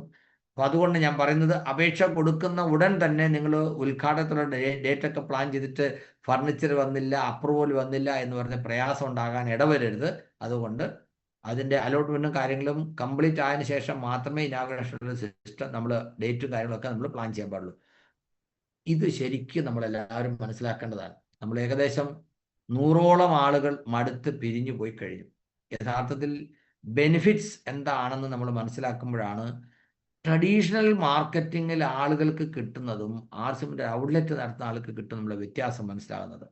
ഞാൻ പറയുന്നത്, എന്തെങ്കിലും ഒരു ബിസിനസ് ചെയ്യാൻ ഇന്ന് ഈ കാലഘട്ടത്തിൽ ആരെങ്കിലും ആഗ്രഹിക്കുന്നുണ്ടെങ്കിൽ, എവിടെയെങ്കിലും പണം ഇൻവെസ്റ്റ് ചെയ്തൊരു ബിസിനസ് ചെയ്യണമെന്ന് ആഗ്രഹിക്കുന്നുണ്ടെങ്കിൽ, ഇതിനേക്കാൾ മെച്ചപ്പെട്ട ഒരു അവസരം ഇല്ല എന്നുള്ളത് 100% ഞാൻ തെളിയിച്ചു തരാം. അത്രയ്ക്കും ഷുവർ ഷോട്ടായിട്ട് എനിക്ക് പറയാൻ കഴിയും. ഇത് നമ്മൾ അറിയണം. നമ്മുടെ ഷോപ്പ് ഔട്ട്ലെറ്റ് നടത്തിക്കൊണ്ടിരിക്കുന്ന പല ഷോപ്പ് ഓണേഴ്സും സ്റ്റാഫും ഈ കണക്കുകളൊന്നും മനസ്സിലാക്കിയിട്ടില്ല. എന്നാലും അവർ ചെയ്യുന്നുണ്ട്. മനസ്സിലാക്കിയ ആളുകൾ, ഇതിൻ്റെ സാധ്യത മനസ്സിലാക്കിയ ആളുകൾ ഒരു പരിധിയില്ലാതെ എത്ര വേണമെങ്കിലും പണം ഇതിൽ ഇൻവെസ്റ്റ് ചെയ്യാൻ തയ്യാറാണ്. അങ്ങനെ ചെയ്യുന്നുണ്ട്. കേരളത്തിൻ്റെ ഒരു സാഹചര്യം വെച്ച് നോക്കിയാൽ 5 ലക്ഷത്തിൽ കൂടുതൽ സ്റ്റോക്ക് വെച്ചുകൊണ്ട് ഒരു ഔട്ട്ലെറ്റ് കേരളത്തിൽ എവിടെ നടത്തിയാലും അത് ലാഭകരമായിരിക്കും എന്നുള്ളത് ഗ്യാരണ്ടിയാണ്. അത്രയ്ക്കും ഡിമാൻഡ് കേരളത്തിൽ നിന്ന് RCMനുണ്ട്. സോ പണ്ട് എങ്ങനെയായിരുന്നു, ഇപ്പോഴെങ്ങനെയായിരുന്നു, ഇത് മനസ്സിലാകുമ്പോഴാണ് യഥാർത്ഥത്തിൽ ഞാൻ മുമ്പേ പറഞ്ഞ കാര്യം, കമ്പനി ചെലവിൽ നമ്മുടെ നെറ്റ്വർക്ക് ഡെവലപ്പ് ചെയ്യാനും ഒരു ടീം ക്രിയേറ്റ് ചെയ്യാനുള്ള ഓപ്പർച്യൂണിറ്റിയാണ് ഒരു ഔട്ട്ലെറ്റ് ഓണർക്ക് കിട്ടുന്നത് എന്ന് മനസ്സിലാകുന്നത്.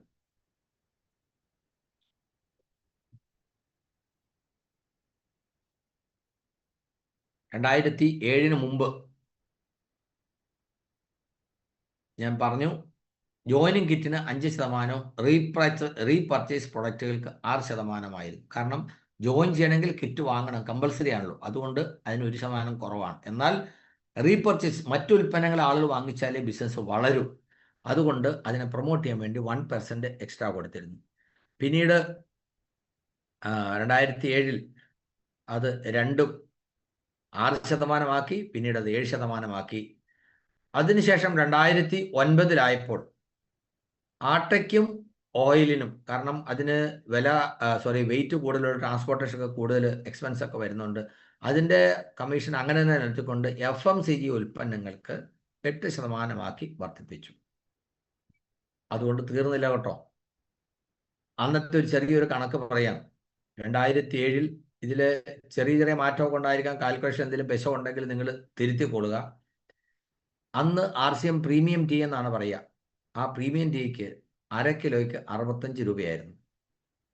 അന്ന് അതിന് കിട്ടിയിരുന്ന POC ബെനിഫിറ്റ് എത്രയാണ്? 4 രൂപ 55 പൈസയാണ്. ഇന്നോ എലൈറ്റ് ടീയുടെ ഇത് ഉണ്ടാക്കുന്ന സമയത്തുള്ള DP റേറ്റ് 236 ഇപ്പോഴത്തെ GST ഒക്കെ കുറഞ്ഞപ്പോൾ ചെറിയ വ്യത്യാസം വന്നിട്ടുണ്ടാകും. അര കിലോ ചായപ്പൊടി വിറ്റ് കഴിഞ്ഞാൽ ഒരു POC-കാരന് കിട്ടുന്ന ബെനിഫിറ്റ് 8% കണക്കിലാണെങ്കിൽ 18.88 രൂപ എന്ന് പറഞ്ഞാൽ 19 രൂപ കിട്ടും. അതുകൊണ്ട് തീർന്നില്ല, എക്സ്ട്രാ ഇൻസെൻറ്റീവ് കിട്ടാനുള്ള അവസരമുണ്ട്. 1.5% വരെ ഇൻസെൻറ്റീവ് കിട്ടുന്ന ഷോപ്പുകൾ കേരളത്തിൽ ഒരു 10-300 ഷോപ്പുകളുണ്ട്. എത്ര പേർക്കറിയാം? 5 ലക്ഷത്തിൽ 4 ലക്ഷത്തിൽ കൂടുതൽ മന്ത്ലി ടേൺ ഓവർ ചെയ്യുന്ന അത്രയധികം ഷോപ്പുകളുണ്ട്. അവർക്കൊക്കെ കിട്ടുന്നത് 1.5% കൂടെ കൂടുതലായിരിക്കും. Sales benefit increase without increase in the customer base എന്ന് പറഞ്ഞാൽ അത്രയും ആളുകൾ തന്നെ ഉള്ളെങ്കിലും POC കമ്മീഷൻ വർദ്ധിച്ചുകൊണ്ട് റേറ്റ് കൂടുന്നതനുസരിച്ചുള്ള വർധനം അനുസരിച്ച് ഷോപ്പുകൾക്ക് ബെനിഫിറ്റ് കൂടുതൽ കിട്ടുന്നു. PV increase from 32 to 116. അന്ന് 33 ആയിരുന്നു PV, 116 ചായപ്പൊടിക്ക് വർദ്ധിച്ചു. Royalty condition remain same then and now. അന്ന് 3 ലക്ഷം PV ഉണ്ടെങ്കിൽ പവറിൽ 3 ലക്ഷവും സെക്കൻഡ് സൈഡിൽ 1,15,000 ഉണ്ടെങ്കിൽ റോയൽറ്റി ആകും. ഇന്നും അതേ നിബന്ധനയാണ്. എന്ന് പറഞ്ഞാൽ അന്ന് എത്ര ചായപ്പൊടി വേണമായിരുന്നുവോ അതിൻ്റെ 1/3 ചായപ്പൊടി മതി ഇന്ന് ഒരാൾക്ക് റോയൽറ്റിയിലേക്ക് വരാൻ. Product boosted from 30 to 400 daily usable products. അന്ന് 10, 20, 30 പ്രൊഡക്റ്റുകളേ ഉള്ളൂ. ഇന്ന് ഗുഡ് മോർണിംഗ്, ഗുഡ് നൈറ്റ് എല്ലാ പ്രൊഡക്റ്റും ഉണ്ട്. 400 പ്രൊഡക്റ്റ് എന്ന് പറയുന്നത് ശരിയാണോ? അത്രയധികം ഉൽപ്പന്നങ്ങളുണ്ട്. അല്പം മുമ്പ് നേഹമാടത്തിൻ്റെ ഒരു കീസോൾ സെഷൻ ഉണ്ടായിരുന്നു. കീസോൾ തുടങ്ങിയപ്പോൾ ഒരു സാനിറ്ററി പാഡും അങ്ങനെയുള്ള 1-2 പ്രൊഡക്റ്റുമായിട്ട് തുടങ്ങിയതാണ്. ഇന്ന് എത്ര പ്രൊഡക്റ്റാണ്? KSOകളിൽ തന്നെ വലിയ ടേൺ ഓവർ ചെയ്യാൻ പറ്റുന്ന ഇതിൽ ഇഷ്ടം പോലെ പ്രൊഡക്റ്റുകളായി. ഓരോ പ്രൊഡക്റ്റും സെഗ്മെൻറ്റിനെ കുറിച്ചും പരിചയപ്പെടണം. ഷോപ്പുകൾക്കുണ്ടാകുന്നത് സ്റ്റിൽ വീലാ ഇത്രയൊക്കെ ഉണ്ടായിട്ടും പല ഷോപ്പുകൾക്കും എന്താണ് പറയുക, ലാഭകരമായി പ്രവർത്തിക്കാൻ കഴിയുന്നില്ല. എന്താ കാരണം? തുടങ്ങുമ്പോൾ 5 ലക്ഷത്തിൻ്റെ സ്റ്റോക്ക് എടുക്കും, പിന്നീട് പതുക്കെ നമുക്ക് ആവശ്യമുള്ളതൊക്കെ പൈസ അതിൽ നിന്ന് വലിക്കും.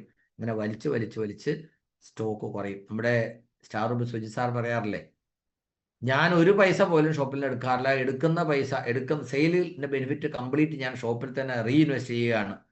ചെറിയ ഒരു ഔട്ട്ലെറ്റായിട്ട് മാവൂർ റോഡ് തുടങ്ങിയെടുത്ത് ഇന്ന് കോഴിക്കോട് സിറ്റിയിലെ നഗരഹൃദയ ഭാഗത്ത് 10-30 ലക്ഷത്തിൻ്റെ സ്റ്റോക്കും അത്രയും വലിയൊരു ഔട്ട്ലെറ്റായിട്ട് നല്ല ടേൺ ഓവറുമായിട്ട് മെയിൻറ്റെയിൻ ചെയ്യാൻ കഴിയുന്നത് ആ ക്യാപിറ്റൽ വീണ്ടും അതിനകത്ത് തന്നെ റീഇൻവെസ്റ്റ് ചെയ്യുന്നതുകൊണ്ടാണ്. അങ്ങനെ ചെയ്യുന്ന ധാരാളം ഔട്ട്ലെറ്റുകളുണ്ട്. ഞാൻ പറയുന്നത് ടേൺ ഓവർ കുറവാണ്, ലാഭം കിട്ടുന്നില്ല, വിചാരിച്ച പോലെ വണ്ടി മുമ്പോട്ട് പോകുന്നില്ല എന്ന് പ്രയാസമുള്ളവരുണ്ടെങ്കിൽ check your stock.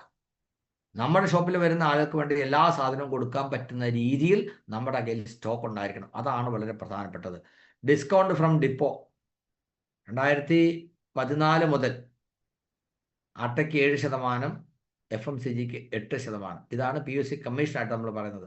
POC commission എത്ര കിട്ടും? പല ആളും ചോദിക്കും, സാറേ ഞാൻ ഷോപ്പ് തുടങ്ങിയിട്ട് 3 മാസമായി, എനിക്ക് കമ്മീഷനൊന്നും വന്നില്ലല്ലോ. നിങ്ങൾക്ക് കമ്മീഷൻ വന്നില്ല? ഇല്ല സാറേ, 8% കമ്മീഷൻ കിട്ടുമെന്നാണ് പറഞ്ഞത്. എനിക്ക് 1 പൈസ പോലും ഇതുവരെ വന്നിട്ടില്ല.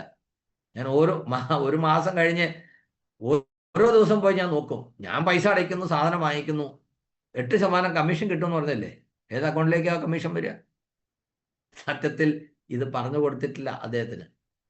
കമ്മീഷൻ അക്കൗണ്ടിലേക്ക് വരികയല്ല, ആ എമൗണ്ട് കുറച്ചിട്ടാണ് നമുക്ക് ഡിപ്പോയിൽ നിന്ന് പ്രൊഡക്റ്റ് കിട്ടുന്നത്. അത് വിൽക്കുമ്പോൾ നമ്മുടെ കയ്യിലേക്ക് ആ പൈസ വരികയാണ്. വിൽക്കുന്നതിന് മുമ്പ് കമ്മീഷൻ തരുന്ന പരിപാടിയാണ്. അത് നമ്മൾ മനസ്സിലാക്കണം. ടൂൾസ്, പ്രൊമോഷൻ ആയിട്ടുള്ള ടൂൾസ്, പ്ലാൻ ബുക്കോ അതുപോലെയുള്ള ലീഫ്ലെറ്റുകളോ ഒക്കെ അതിന് 10%. ഇതാണ് കമ്പനിയുടെ എന്താ പറയുക, ഷോപ്പുകൾക്ക് കൊടുക്കുന്ന കമ്മീഷൻ, അല്ലെങ്കിൽ നമ്മൾ കമ്മീഷൻ എന്ന് പറയുന്ന അതിൻ്റെ ഡിസ്കൗണ്ടിൻ്റെ ഡീറ്റെയിൽസ്. ഇനി ഒരു ഷോപ്പ് നടത്തുന്നപ്പോൾ നമുക്ക് സെയിൽസ് ഇൻസെൻറ്റീവ് അഡീഷണൽ ആയിട്ട് കിട്ടുന്ന ഓപ്പർച്യൂണിറ്റി ഉണ്ട്.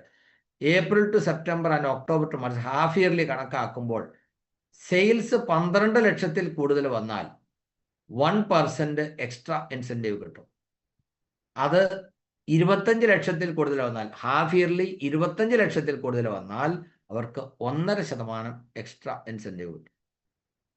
അപ്പോൾ 6 മാസം എന്നുള്ളത് നമ്മൾ തുടങ്ങിയതിന് ശേഷം 6 മാസം ഇല്ല 3 4 മാസമാണെങ്കിൽ ആനുപാതികമായി നമ്മുടെ സെയിൽ അനുസരിച്ച് നമുക്ക് 3 മാസമാണ് 2 മാസമാണെങ്കിലും ഒക്കെ നമുക്ക് ഇൻസെൻറ്റീവ് കിട്ടാൻ അർഹതയുണ്ടാവും. What is the selling benefits of a PUC? Special sales incentive for non FMCG. 10% ആണ് നോൺ FMCG ഉൽപ്പന്നങ്ങൾക്കുള്ളത്. Textile, bag, all Keysoul items. ഇതും പല ഷോപ്പുകാർക്കും അറിയില്ല. FMCGക്ക് 8%, ഓയിലിനും ആട്ടയ്ക്ക് 7%, പിന്നെ 1.5% ഇൻസെൻറ്റീവ് കിട്ടും. എന്നാൽ ഇങ്ങനെ ഒരു കാര്യം നിലവിലുള്ള കാര്യം ശ്രദ്ധിക്കുന്നില്ല. കാരണം പൈസ അടയ്ക്കുന്നു, അതിനുള്ള സാധനം കൊണ്ടുവരുന്നു, റാക്കിൽ വെക്കുന്നു, ബില്ലടിച്ചു കൊടുക്കുന്നു, കിട്ടുന്ന പൈസ മേടിച്ചു വെക്കുന്നു. ഇതിൽ എത്ര ശതമാനം ആണ് നേരത്തെ കിട്ടിക്കൊണ്ടിരുന്നത്, ഇപ്പം എന്തെങ്കിലും കിട്ടുന്നുണ്ടോ?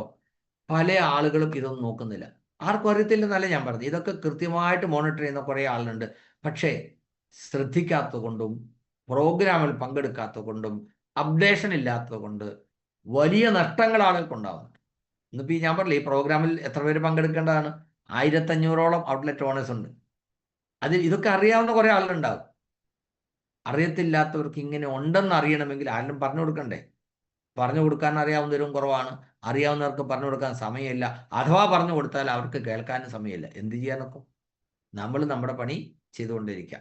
അപ്പോൾ നോൺ FMCG കാറ്റഗറിയിൽ textiles, bag, footwear and all Keysoul ഇതിന് 10% ആണ്. ഇനി പർച്ചേസ് ഇൻസെൻറ്റീവ് കിട്ടുന്നത് സെയിൽസിനെ ബേസിട്ടാണ്, ഹാഫ് ഇയർലി. എന്നാൽ പർച്ചേസിനെ ബേസ് ചെയ്തുകൊണ്ട് ഈ നോൺ FMCG പ്രൊഡക്ട്സിന് ഒരു എക്സ്ട്രാ ഇൻസെൻറ്റീവ് കിട്ടും. 3 മാസത്തെ, അതിനാണ് നമ്മൾ ക്വാർട്ടർ എന്ന് പറയുക. ഏപ്രിൽ, മെയ്, ജൂൺ ഒരു ക്വാർട്ടറാണ്. ജൂലൈ, ഓഗസ്റ്റ്, സെപ്റ്റംബർ സെക്കൻഡ് ക്വാർട്ടറാണ്. October, November, December third ക്വാർട്ടറാണ്.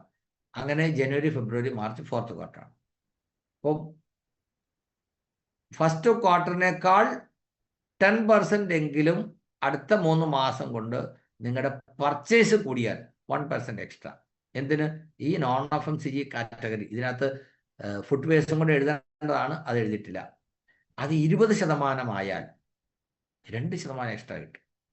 ഇത് നമ്മുടെ സൈറ്റിൽ കാണിക്കുന്നുണ്ട്, ഷോപ്പിൻ്റെ സൈറ്റിൽ കാണിക്കുന്നുണ്ട്. നിങ്ങളുടെ കഴിഞ്ഞ 3 മാസത്തെ പർച്ചേസ് അനുസരിച്ച് ഇനി എത്ര കൂടെ പർച്ചേസ് ചെയ്താൽ നിങ്ങൾക്ക് 1% കിട്ടും, എത്ര പർച്ചേസ് ചെയ്താൽ 2% കിട്ടും എന്ന് പറഞ്ഞാൽ 1,00,000 രൂപയുടെ നോൺ FMCG ഉൽപ്പന്നങ്ങൾ 3 മാസം കൊണ്ട് വാങ്ങിച്ച ആള് ആവറേജ് 30,000 രൂപയുടെ സാധനം അല്ലെ 33,000 രൂപയുടെ സാധനം വാങ്ങിക്കുന്നു. അടുത്ത 3 മാസം കൊണ്ട് 10% എന്ന് പറയുമ്പോൾ 10,000 രൂപയുടെ സാധനം, ഒരു മാസം ഏകദേശം 3,000 രൂപയുടെ സാധനം അഡീഷണൽ പർച്ചേസ് ചെയ്താൽ അവർക്ക് ഒരു 1% കിട്ടും. 3 മാസം കൊണ്ട് 20,000 രൂപയുടെ സാധനം, ഏകദേശം ഒരു 6,000 6,500 സാധനം ആവറേജ് ഒരു മാസം വാങ്ങിച്ചാൽ 2% എക്സ്ട്രാ ഇൻസെൻറ്റീവ് കിട്ടും. അപ്പോൾ എത്രയായി?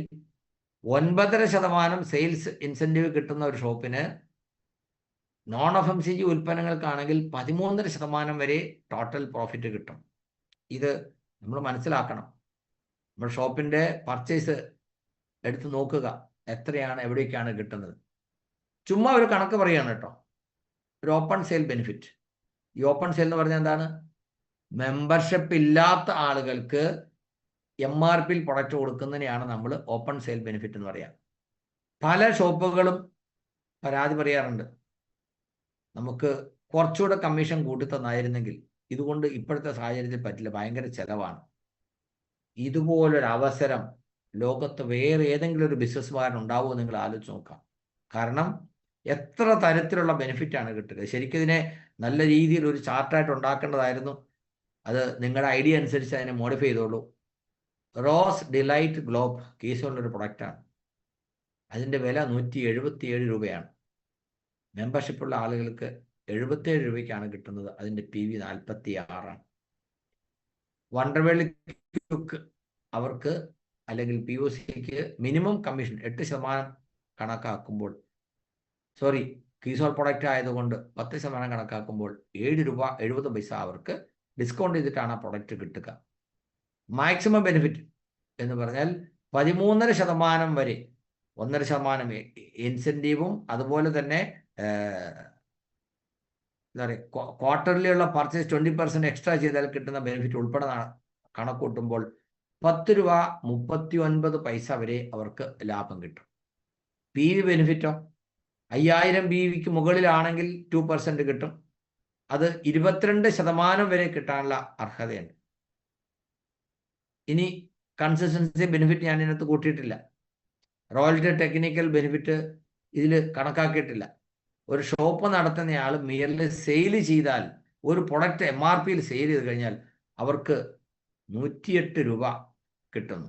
108 രൂപ എന്ന് പറയുമ്പോൾ നിങ്ങൾ ആലോചിച്ച് നോക്കുക, വാങ്ങിക്കുന്ന എത്ര രൂപയ്ക്കാണ്?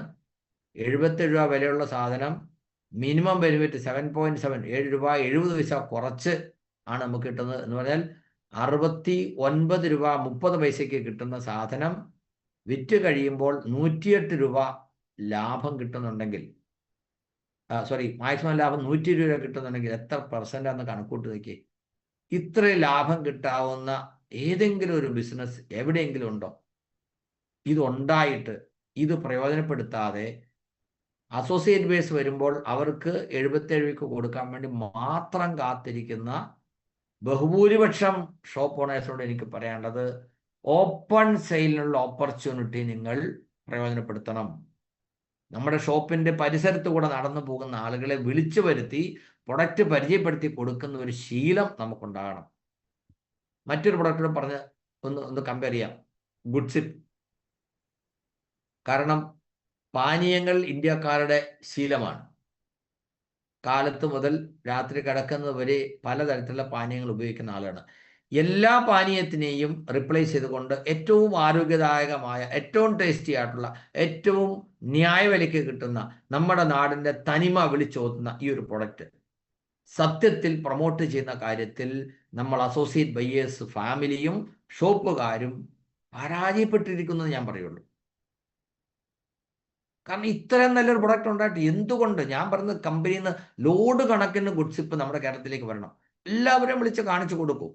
ഓരോ ഷോപ്പ് ഓണേഴ്സും ഞാൻ പറയുന്നത് 2 ഫ്ലാസ്ക് വാങ്ങിച്ച് രാവിലെ ഷോപ്പിൽ നിന്ന് പോകുമ്പോൾ ഒരു ഫ്ലാസ്കിനകത്ത് തണുത്ത വെള്ളത്തിലും ഒരു ഫ്ലാസ്കിനകത്ത് ചൂട് വെള്ളത്തിൽ നല്ല തിളച്ച ഇതിനകത്തും തയ്യാറാക്കി ഗുഡ്സിപ്പ് കൊണ്ടുപോകണം. ഒരു 30 ml കപ്പ് കൊണ്ടുപോകണം.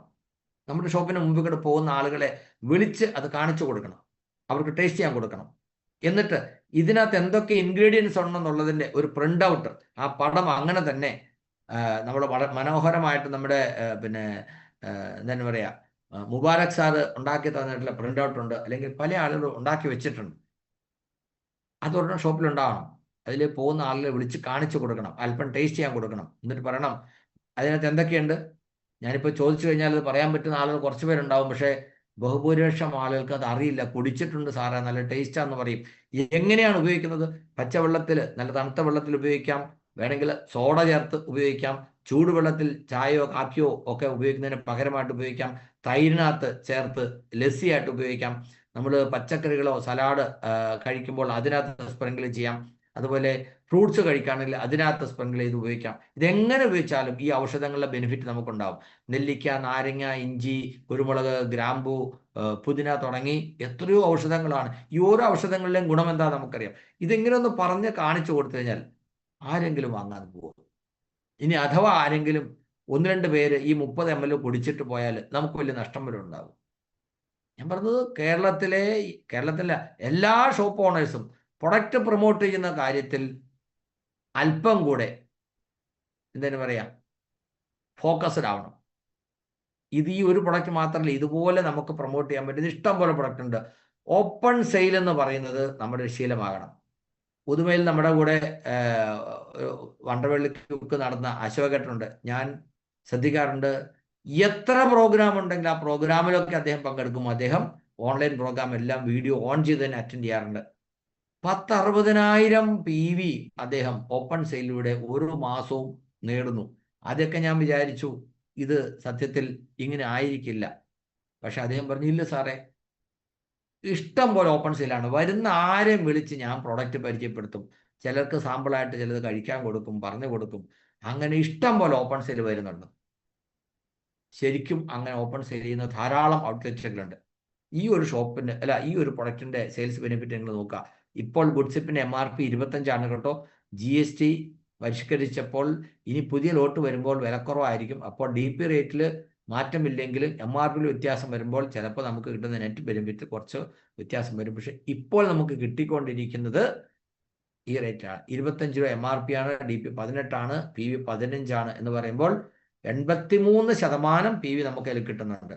വണ്ടർവേൽ ക്വിക്ക് പർച്ചേസ് ചെയ്യുമ്പോൾ കിട്ടുന്ന ബെനിഫിറ്റ്, മിനിമം ബെനിഫിറ്റ് എന്ന് പറയുന്നത് ₹1.44 maximum benefit ₹1.71. PV benefit minimum 30 പൈസ കിട്ടും, മാക്സിമം ബെനിഫിറ്റ് ₹3.30 കിട്ടും. സോ ടോട്ടൽ ബെനിഫിറ്റ് എന്ന് പറയുമ്പോൾ മിനിമം ₹8.74 കിട്ടും, ടോട്ടൽ മാക്സിമം ബെനിഫിറ്റ് ₹12 കിട്ടും. ആലോചിച്ച് നോക്കിയേ, ഈ ഒരു സിമ്പിൾ പ്രൊഡക്റ്റ് ഇത്രയധികം നേട്ടം തരുമെങ്കിൽ എന്തുകൊണ്ട് നമുക്ക് പ്രൊമോട്ട് ചെയ്തുകൂടാ? ഇത് കൊടുത്ത് ആളുകൾ നമുക്ക് സിസ്റ്റത്തിലേക്ക് കൊണ്ടുവരാം. ചൂണ്ടയിടുമ്പോൾ ചൂണ്ടയിൽ ഒരു ചെറിയ ഇര കുത്തി വെച്ചല്ലേ വലിയ മീനിനെ പിടിക്കുന്നത്. അതുപോലെ ഇതിൻ്റെ ഗുണം, ഇതെങ്ങനെ ഉപയോഗിക്കണം, കാര്യങ്ങളൊക്കെ പറഞ്ഞു കൊടുത്തു കഴിഞ്ഞാൽ ഇഷ്ടം പോലെ ആളുകൾ ഇതിലേക്ക് വരും. What is the selling benefit of a PUC? ഇത് ആനുവൽ സെയിൽ ഒരു 50 ലക്ഷം വരുന്ന ഒരു ഷോപ്പുകാരന് കിട്ടാവുന്ന ഇൻകത്തിൻ്റെ ഒരു കണക്കാണിത്. ആനുവൽ സെയിൽ 50 ലക്ഷം എന്ന് പറയുമ്പോൾ മന്ത്ലി എത്ര വരണം? ഒരു 4-4 ലക്ഷം. അതായത് പറഞ്ഞില്ലേ, 1.5% ഇൻസെൻറ്റീവ് കിട്ടുന്ന ഷോപ്പുകൾ ഒരു 4 ലക്ഷം.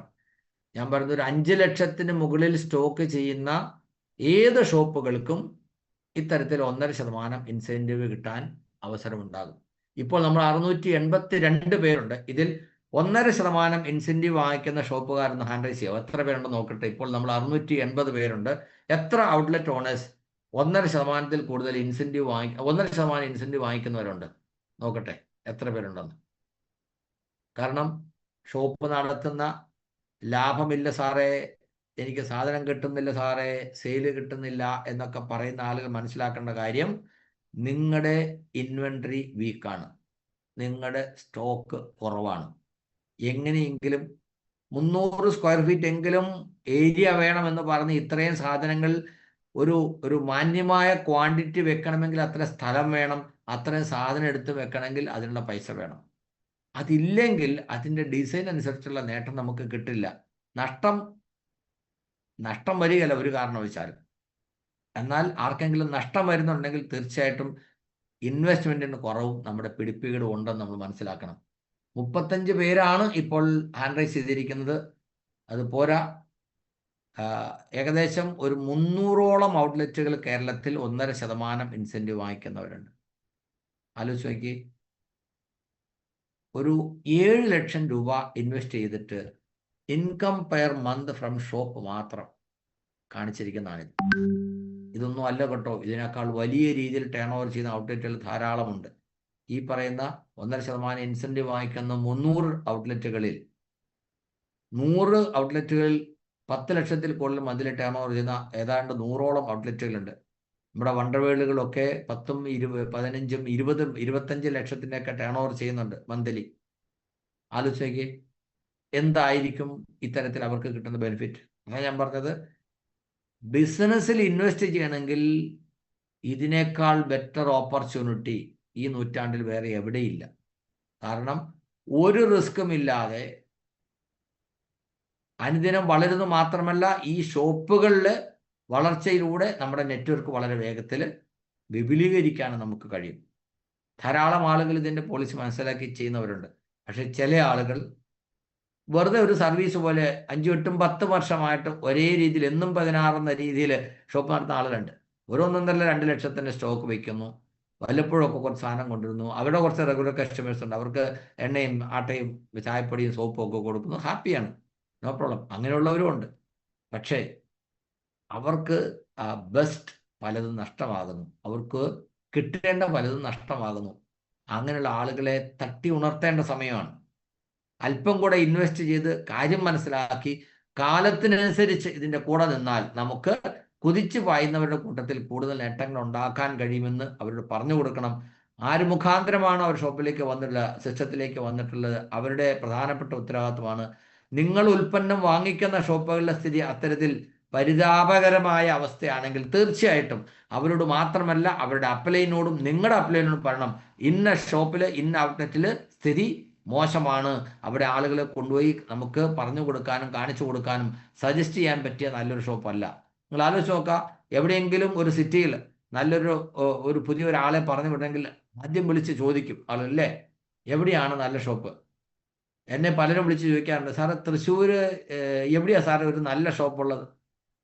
സൈറ്റിൽ നോക്കിയാൽ ഇഷ്ടംപോലെ അഡ്രസ്സ് ഉണ്ടല്ലോ, പക്ഷെ ഏത് ഷോപ്പിലേക്ക് വിട്ടാലാണ് അവർക്ക് കൂടുതൽ കോൺഫിഡൻസ് അല്ലെങ്കിൽ ഹാപ്പി ആയിട്ട് ആളെ പറഞ്ഞു വിടാൻ പറ്റുക എന്ന് അന്വേഷിച്ചിട്ട് ആളെ വിടാനാണ് എല്ലാവരും ആഗ്രഹിക്കുക. അതുകൊണ്ട് നമ്മുടെ ലക്ഷ്യം എന്ന് പറയുന്നത് ആര് ചോദിച്ചാലും ഈ ഷോപ്പിലേക്ക് പറഞ്ഞു വിടാൻ പറഞ്ഞ് ഒരാൾ ആരും ഒരു സിറ്റിയിലുള്ള ആരും പറഞ്ഞു വിടാൻ പറ്റുന്ന തരത്തിൽ പ്രീമിയം ലെവലിൽ ആ ഷോപ്പ് നമുക്ക് മെയിൻറ്റെയിൻ ചെയ്യാൻ പറ്റണം. In terms of service, in terms of product, എല്ലാം കൊണ്ടും അക്സസബിലിറ്റി, അങ്ങനെയല്ല അത്തരത്തിലുള്ള ഒരു ഔട്ട്ലെറ്റ് ആയിട്ട് നമുക്ക് നമ്മുടേത് മാറ്റാനായിട്ട് കഴിയണം. Okay, what is the selling benefit of a PUC? Annual sale 1 കോടിക്ക് മുകളിൽ വരുന്ന ഷോപ്പുകളിലെ ഒരു ബെനിഫിറ്റാണ്. ആനുവൽ സെയിൽ 1 കോടി എന്ന് പറയുമ്പോൾ ഏതാണ്ടൊരു 10 ലക്ഷം അല്ലേ, 10 ലക്ഷത്തിൽ കൂടുതൽ വരുന്നവർക്ക് 90,000, 10 ലക്ഷം രൂപയുടെ സെയിൽ ചെയ്യണമെങ്കിൽ 10 ലക്ഷത്തിൻ്റെ സ്റ്റോക്ക് വേണമെന്ന് യാതൊരു നിർബന്ധമില്ല കേട്ടോ. 10 ലക്ഷം സ്റ്റോക്ക് ഉണ്ടെങ്കിൽ അത് കൂടുതൽ നടക്കും. ഇന്ന് ഇത്രയധികം സെഗ്മെന്റിലായിട്ട് ധാരാളം സെഗ്മെന്റുകൾ, ഇഷ്ടം പോലെ വെറൈറ്റീസ് ഒക്കെ ഉള്ളതുകൊണ്ട് നല്ല രീതിയിൽ ടേൺ ഓവർ ചെയ്ത് നല്ല രീതിയിൽ ലാഭം ഉണ്ടാക്കാൻ കഴിയും. ഞാൻ പറഞ്ഞു, തുടക്കകാലത്തൊന്നും ഒരു ഔട്ട്ലെറ്റ് നടത്തി ലാഭം ഉണ്ടാക്കുന്നത് പ്രായോഗികമായിരുന്നില്ല. എന്നാൽ ഇന്ന് അങ്ങനെയല്ല, ഇൻവെസ്റ്റ് ചെയ്തുകൊണ്ട് നല്ല രീതിയിൽ ലാഭം ഉണ്ടാക്കാനും കഴിയും. നെറ്റ്വർക്ക് ആളുകൾ, ഇൻവെസ്റ്റ് ചെയ്യുന്ന ആളുകൾ സെക്കൻഡറി ആയിട്ട് കാണാറുള്ളൂ. എന്നാൽ യഥാർത്ഥത്തിൽ ഇത് നമ്മുടെ നെറ്റ്വർക്ക് ഡെവലപ്പ് ചെയ്യുന്നുള്ള ഒരു പ്രധാനപ്പെട്ട ടൂളായിട്ട് ഉപയോഗിക്കണം എന്നുള്ള കാര്യം കൂടി ഞാൻ ഓർമ്മിപ്പിക്കുകയാണ്. അതും വളരെ പ്രധാനപ്പെട്ട കാര്യമാണ്. പിന്നെ ഇതിൽ ഞാൻ പറഞ്ഞു, ഒരു ഔട്ട്ലെറ്റ് നടത്തുന്ന ആളെ സംബന്ധിച്ച് ശ്രദ്ധിക്കേണ്ട കാര്യങ്ങളിൽ വളരെ പ്രധാനപ്പെട്ട കാര്യമാണ് must visit depot by all owners at least once in a month. Shop തുടങ്ങിയിട്ട് ഡിപ്പോ എവിടെയാണെന്ന് കണ്ടിട്ടില്ലാത്ത ഔട്ട്ലെറ്റ് ഓണേഴ്സ് ഇഷ്ടം പോലെയാണ്. ഷോപ്പ് നടത്തുന്നയാൾ ഡിപ്പോയിൽ വിളിക്കും, ഡിപ്പോക്കാരുമായിട്ട് കമ്മ്യൂണിക്കേഷൻ ഉണ്ടാവും. പക്ഷേ തൊട്ടടുത്ത് പോയി നിന്നാൽ പോലും ഇദ്ദേഹമാണ് ഡിപ്പോ ഓണർന്ന് അവരറിയില്ല, ഇദ്ദേഹമാണ് ഈ PUC ഓണർ അവരറിയില്ല. കാരണം ഒരിക്കലും അവർ കാണുന്നില്ല. അറ്റ്ലീസ്റ്റ് മാസത്തിൽ ഒരിക്കലെങ്കിലും ഒരു പ്രാവശ്യം നിങ്ങൾ ഡിപ്പോ വിസിറ്റ് ചെയ്യുകയും ഡിപ്പോക്കാരുമായിട്ട് പിന്നെ പരിചയം ഉണ്ടാവുകയും അവരുമായിട്ട് നല്ലൊരു മെയിൻറ്റെയിൻ ചെയ്യാൻ നമുക്ക് കഴിയണം. ഇന്നൊന്നും പോകാൻ ഞാൻ പറയുന്നില്ല. പണ്ട് ആളുകൾ എല്ലാവരും ഡിപ്പോയിൽ ഡയറക്റ്റ് പോയി പ്രൊഡക്റ്റ് വാങ്ങിച്ചിരുന്നു. ഇന്ന് അങ്ങനെയല്ല. പ്രധാനപ്പെട്ട ഡിപ്പോകളിൽ നിന്നൊക്കെ അവർ തന്നെ വാഹനം അറേഞ്ച് ചെയ്ത് സാധനം ഷോപ്പുകൾക്ക് എത്തിച്ചു കൊടുക്കുന്ന രീതിയുണ്ട്. മറ്റ് ഡിപ്പോകളിലാണെങ്കിലും വളരെ ഉത്തരവാദിത്വത്തോടു കൂടി പല വെഹിക്കിൾ ഓണേഴ്സും അല്ലെങ്കിൽ ഗുഡ്സ് കൊണ്ടു കൊടുക്കുന്ന ആളുകളുണ്ട്. അവരതൊരു ഡ്യൂട്ടി ആയിട്ട് ഏറ്റെടുത്ത് എല്ലാ ഷോപ്പുകാരെയും കണക്ട് ചെയ്ത് അവർക്ക് വേണ്ട സാധനം കൃത്യമായിട്ട് എത്തിച്ചു കൊടുക്കുന്നു.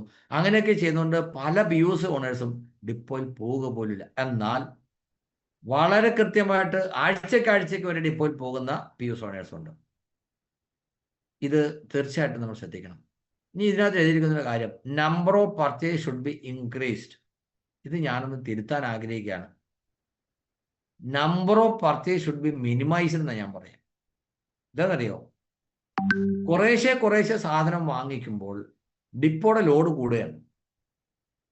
കമ്പനി പറയുന്നത് ലൂസ് ഐറ്റംസ് കൊടുക്കണ്ട, ഇത് വെയർ ഹൗസ് ആണ്, ബൾക്ക് സെയിലാണ്. നിങ്ങൾ ആലോചിച്ച് നോക്കുക, ഒരു 50,000 രൂപയുടെ സാധനം ഒരു 10-25 ഐറ്റം കുറേശ്ശെ എടുക്കണമെങ്കിൽ അവർക്ക് ഓരോന്ന് എണ്ണിയെടുത്ത് പാക്ക് ചെയ്ത് വരാൻ എത്ര സമയം വരും?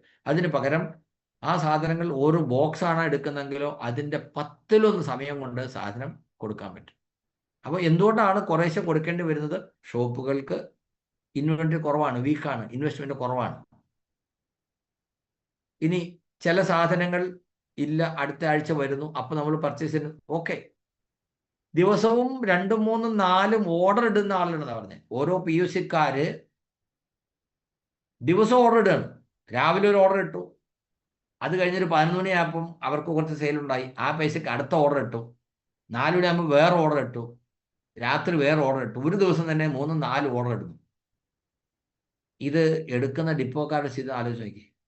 ഈ 4 ബില്ലും എടുത്ത് സെപ്പറേറ്റ് കുറേശ്ശെ എടുക്കുക എന്ന് പറയുന്നത് ഒത്തിരി സമയം കൊല്ലുന്ന പരിപാടിയാണ്. നമുക്ക് സമയത്ത് സാധനം കിട്ടുന്നില്ലെങ്കിൽ പല ഡിപ്പോന്നും ആളുകൾ പറയുന്നത്, സാറേ ഞങ്ങൾക്ക് വണ്ടി കിട്ടുന്നില്ല, ഞങ്ങൾക്ക് ലേറ്റ് ആവുന്നു, ഞങ്ങൾ ഓർഡർ ഇട്ടിട്ട് 4 ദിവസമായി. ഇതിന് കാരണം എന്താണ്? നമ്മൾ തന്നെയാണ് ഇതിന് കാരണം. ഈ കാര്യത്തിൽ എനിക്ക് പറയാനുള്ളത്, ഔട്ട്ലെറ്റ് ഓണേഴ്സ് അല്പം കൂടെ ഇൻവെസ്റ്റ്മെന്റ് വർദ്ധിപ്പിച്ചുകൊണ്ട് കൂടുതൽ സ്റ്റോക്ക് ചെയ്യുന്ന ഒരു പ്രവണത ഉണ്ടാവണം. അറ്റ്ലീസ്റ്റ് ഒരു 10 ദിവസത്തേക്കുള്ള സ്റ്റോക്ക് നമ്മുടെ കയ്യിൽ ഉണ്ടാവണം. സാറേ ഡയമണ്ട് ക്ലബ്ബാണ് സാറേ, ഒരു പാക്കറ്റ് എണ്ണ പോലും ഇല്ല, എന്ത് പരിപാടിയാണ് കാണിക്കുന്നത്? ആള് ചോദിക്കുകയാണ്. ഡയമണ്ട് ക്ലബ്ബ് 10-ാം തീയതിയാണ് അടിക്കേണ്ടത്, അന്ന് രാവിലെ ഡിപ്പോയിൽ പോയി സാധനം വാങ്ങിച്ചു വന്നിട്ട് കൊടുക്കാനിരിക്കുകയാണ്. അങ്ങനെയുള്ള ഔട്ട്ലെറ്റുകൾക്ക് തീർച്ചയായിട്ടും പ്രയാസം അഭിമുഖീകരിക്കേണ്ടി വരും, യാതൊരു സംശയമില്ല. ഇനിയുള്ള കാലം കൂടുതൽ ഡിമാൻഡ് വരികയാണ്. അതുകൊണ്ട് ഇൻവെസ്റ്റ്മെന്റ് വർദ്ധിപ്പിച്ചാൽ നമുക്ക് കൂടുതൽ നല്ല നേട്ടം ഉണ്ടാക്കാം, നല്ല ടേൺ ഓവർ കിട്ടും. വരുന്ന ആളുകൾക്ക് സാധനം കിട്ടിയില്ലെങ്കിൽ ചിലപ്പോൾ ആർസിമെന്റ് കാത്തിരിക്കാതെ അവർ പുറത്തുപോയി വാങ്ങിച്ചു നിൽക്കും, അത്യാവശ്യമുള്ള സാധനം വാങ്ങിക്കണ്ടേ. അതുകൊണ്ട് ഒരു 10 ദിവസത്തേക്കുള്ള സ്റ്റോക്ക് എങ്കിലും എപ്പോഴും ഷോപ്പുകളിൽ മെയിൻറ്റെയിൻ ചെയ്യാൻ പറ്റുന്ന തരത്തിൽ നമ്മുടെ ഇൻവെന്ററി മെച്ചപ്പെടുത്തുക, എങ്കിലേ ഇപ്പോഴത്തെ ഒരു ട്രെൻഡ് അനുസരിച്ചുള്ള ബെനിഫിറ്റ് നമുക്ക് കിട്ടുകയുള്ളൂ. Increase the stock of available products, have A healthy relation with depot. ഞാൻ പറഞ്ഞു എല്ലായിടത്തും എക്സെപ്ഷൻസ് ഉണ്ട്. വളരെ ഫ്രണ്ട്ലി ആയിട്ട് ഡിപ്പോക്കാരായിട്ടും സ്റ്റാഫുമായിട്ടും ഒക്കെ വളരെ നല്ല രീതിയിൽ പെരുമാറുന്ന ആളുകൾ ആണ് ഭൂരിപക്ഷം പേരും. പക്ഷെ ചില ആളുകൾ ചില സമയത്ത് വളരെ മോശമായിട്ട് പെരുമാറാറുണ്ട്. ചില ആളുകൾ എപ്പോഴും വളരെ മോശമായിട്ട് പെരുമാറാറുണ്ട്. എനിക്ക് അതിനെക്കുറിച്ചുള്ള റിപ്പോർട്ടുകളൊക്കെ കിട്ടാറുണ്ട്. അപ്പം ഞാൻ പരാതി പറയുന്ന ആളുകളോട് മറുപക്ഷത്തുള്ള ആളുടെ പ്രയാസങ്ങൾ പറഞ്ഞ് അവരെ തണുപ്പിക്കാൻ ശ്രമിക്കും. എന്നാലും അങ്ങനെയൊക്കെ ചെയ്യുന്ന ആളുകൾ ഒന്ന് സ്വയം വിലയിരുത്തുക, എൻ്റെ ഭാഗത്ത് നിന്ന് എന്തെങ്കിലും പോരായ്മ ഉണ്ടാവുന്നുണ്ടോ. ഞാൻ പറയില്ലേ, ഒരു സൽപ്പേര് നേടിയെടുക്കുക എന്നുള്ളതായിരിക്കണം നമ്മുടെ ഏറ്റവും പ്രധാനപ്പെട്ട ലക്ഷ്യം. അതിനുവേണ്ടി 5-10 ചക്രം ചെലവ് ചെയ്യേണ്ടി വന്നാലും കുഴപ്പമില്ല. കാരണം പൈസ ഇഷ്ടം പോലെ ആർസിമെന്റ് കിട്ടും നമ്മൾ ആർസിമെന്റ് ഉണ്ടെങ്കിൽ, റുപ്യ ചാപ്പിനാക്ക മെഷീൻ.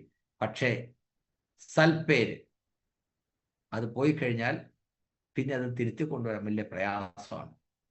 ആ സൽപ്പേരുണ്ടാകുന്നത് റിലേഷൻ നല്ല രീതിയിൽ നിലനിർത്തുമ്പോഴാണ്.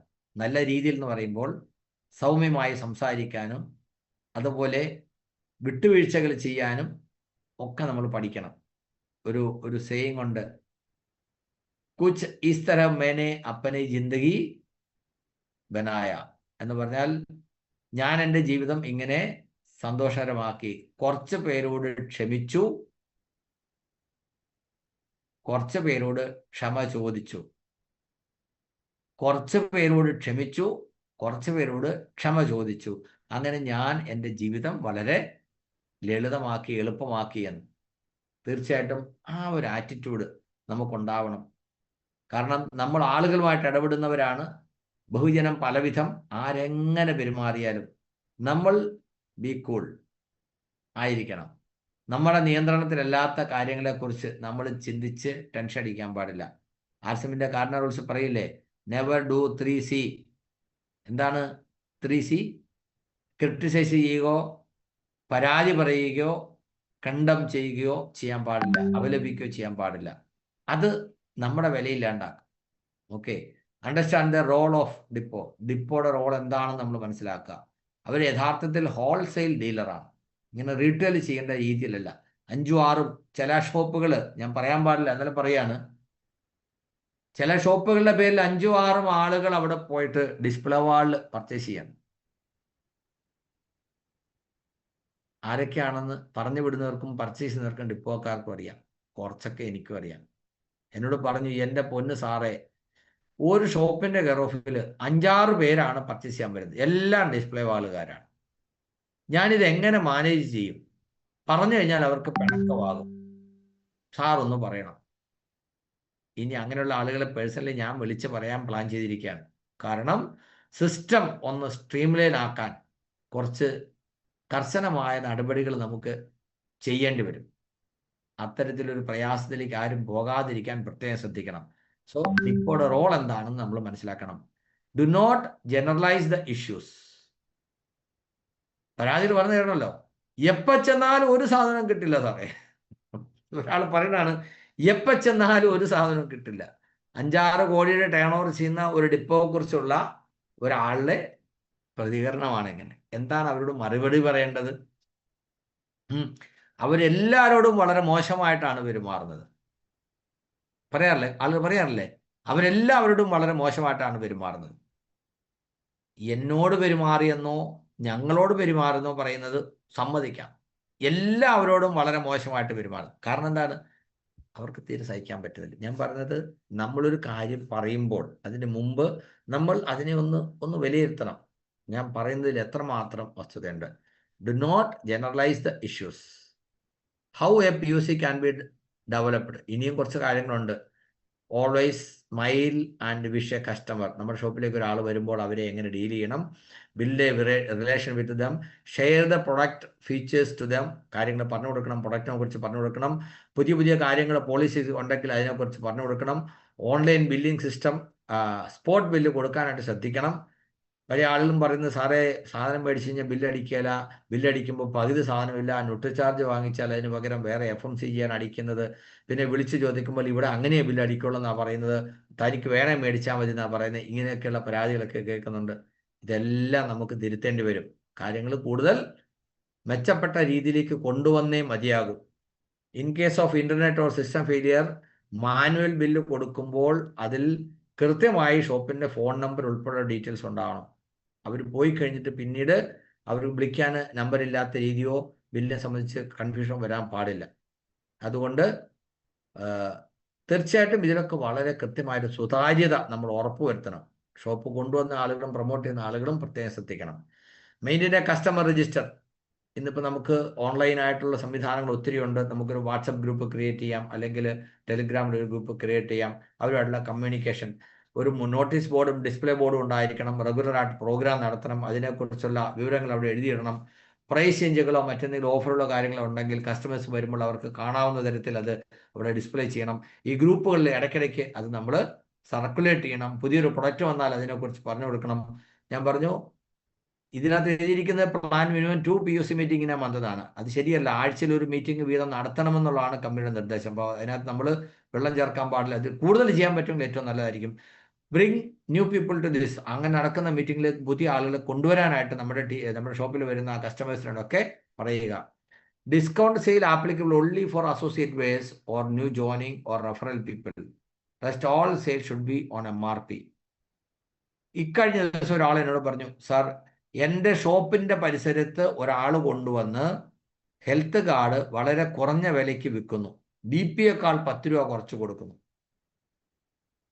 ശരിക്കും ഇതിനെ എന്താ പറയേണ്ടത് മലയാളത്തിൽ? അങ്ങനെ ചെയ്യുന്നതുകൊണ്ട് അവർക്ക് എന്ത് ഗുണമുണ്ടാവും?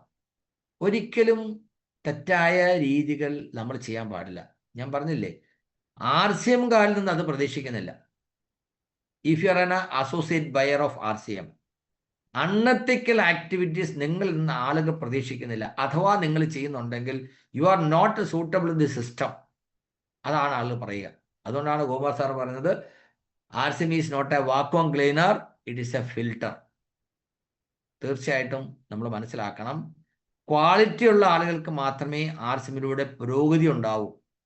അല്ലാതെ എന്തെങ്കിലും മനസ്സറിഞ്ഞ് കള്ളത്തരം കാണിക്കുകയോ ആളുകളെ കബളിപ്പിക്കാൻ ശ്രമിക്കുകയോ പറ്റിക്കാൻ ശ്രമിക്കുകയൊക്കെ ചെയ്താൽ അവർക്ക് വളർച്ച തടസ്സപ്പെടും. എത്ര വലിയ മിടുക്കനാണെങ്കിലും ശരി, അവർക്ക് ദോഷമുണ്ടാകുമെന്നുള്ളത് ഈ 25 വർഷത്തെ അനുഭവത്തിൽ നിന്ന് ഇഷ്ടം പോലെ ഉദാഹരണങ്ങളുണ്ട്. അതുകൊണ്ട് ഇത് ദൈവതോന്മുഖമായി ചെയ്യേണ്ട ഒരു കാര്യമാണ്. 100% സുതാര്യമായി, സത്യസന്ധമായി, സ്നേഹപൂർവമായി ചെയ്യേണ്ട ഒരു കാര്യമാണ്. അതുകൊണ്ടാണ് TCG പറയുന്നത് സേവ, സ്വാസ്ഥ്യ, സംസ്കാർ. ഈ 3 കാര്യങ്ങളെ മുൻനിർത്തി ആയിരിക്കണം നമ്മുടെ പ്രവർത്തനം. Never appoint A staff in the shop but A promoter. വെറുതെ സാധാരണ ഒരു കടയിലെ കച്ചവടക്കാരനെ പോലെ ഒരു സ്റ്റാഫിനെ ആയിട്ടാവരുത് നമ്മൾ ഇരുത്തുന്നത്. അവര് സിസ്റ്റം മനസ്സിലാക്കി പ്രൊമോട്ട് ചെയ്യുന്ന ഒരാളായിരിക്കണം. അങ്ങനെ ഒരാളെ നമ്മുടെ ഷോപ്പിന് ശോഭ തരൂ. അല്ലെങ്കിൽ അതുകൊണ്ട് ഗുണമല്ല, ദോഷമാണ്. പണ്ട് എനിക്കറിയാവുന്ന ഒരു ഔട്ട്ലെറ്റില് ഒരാൾ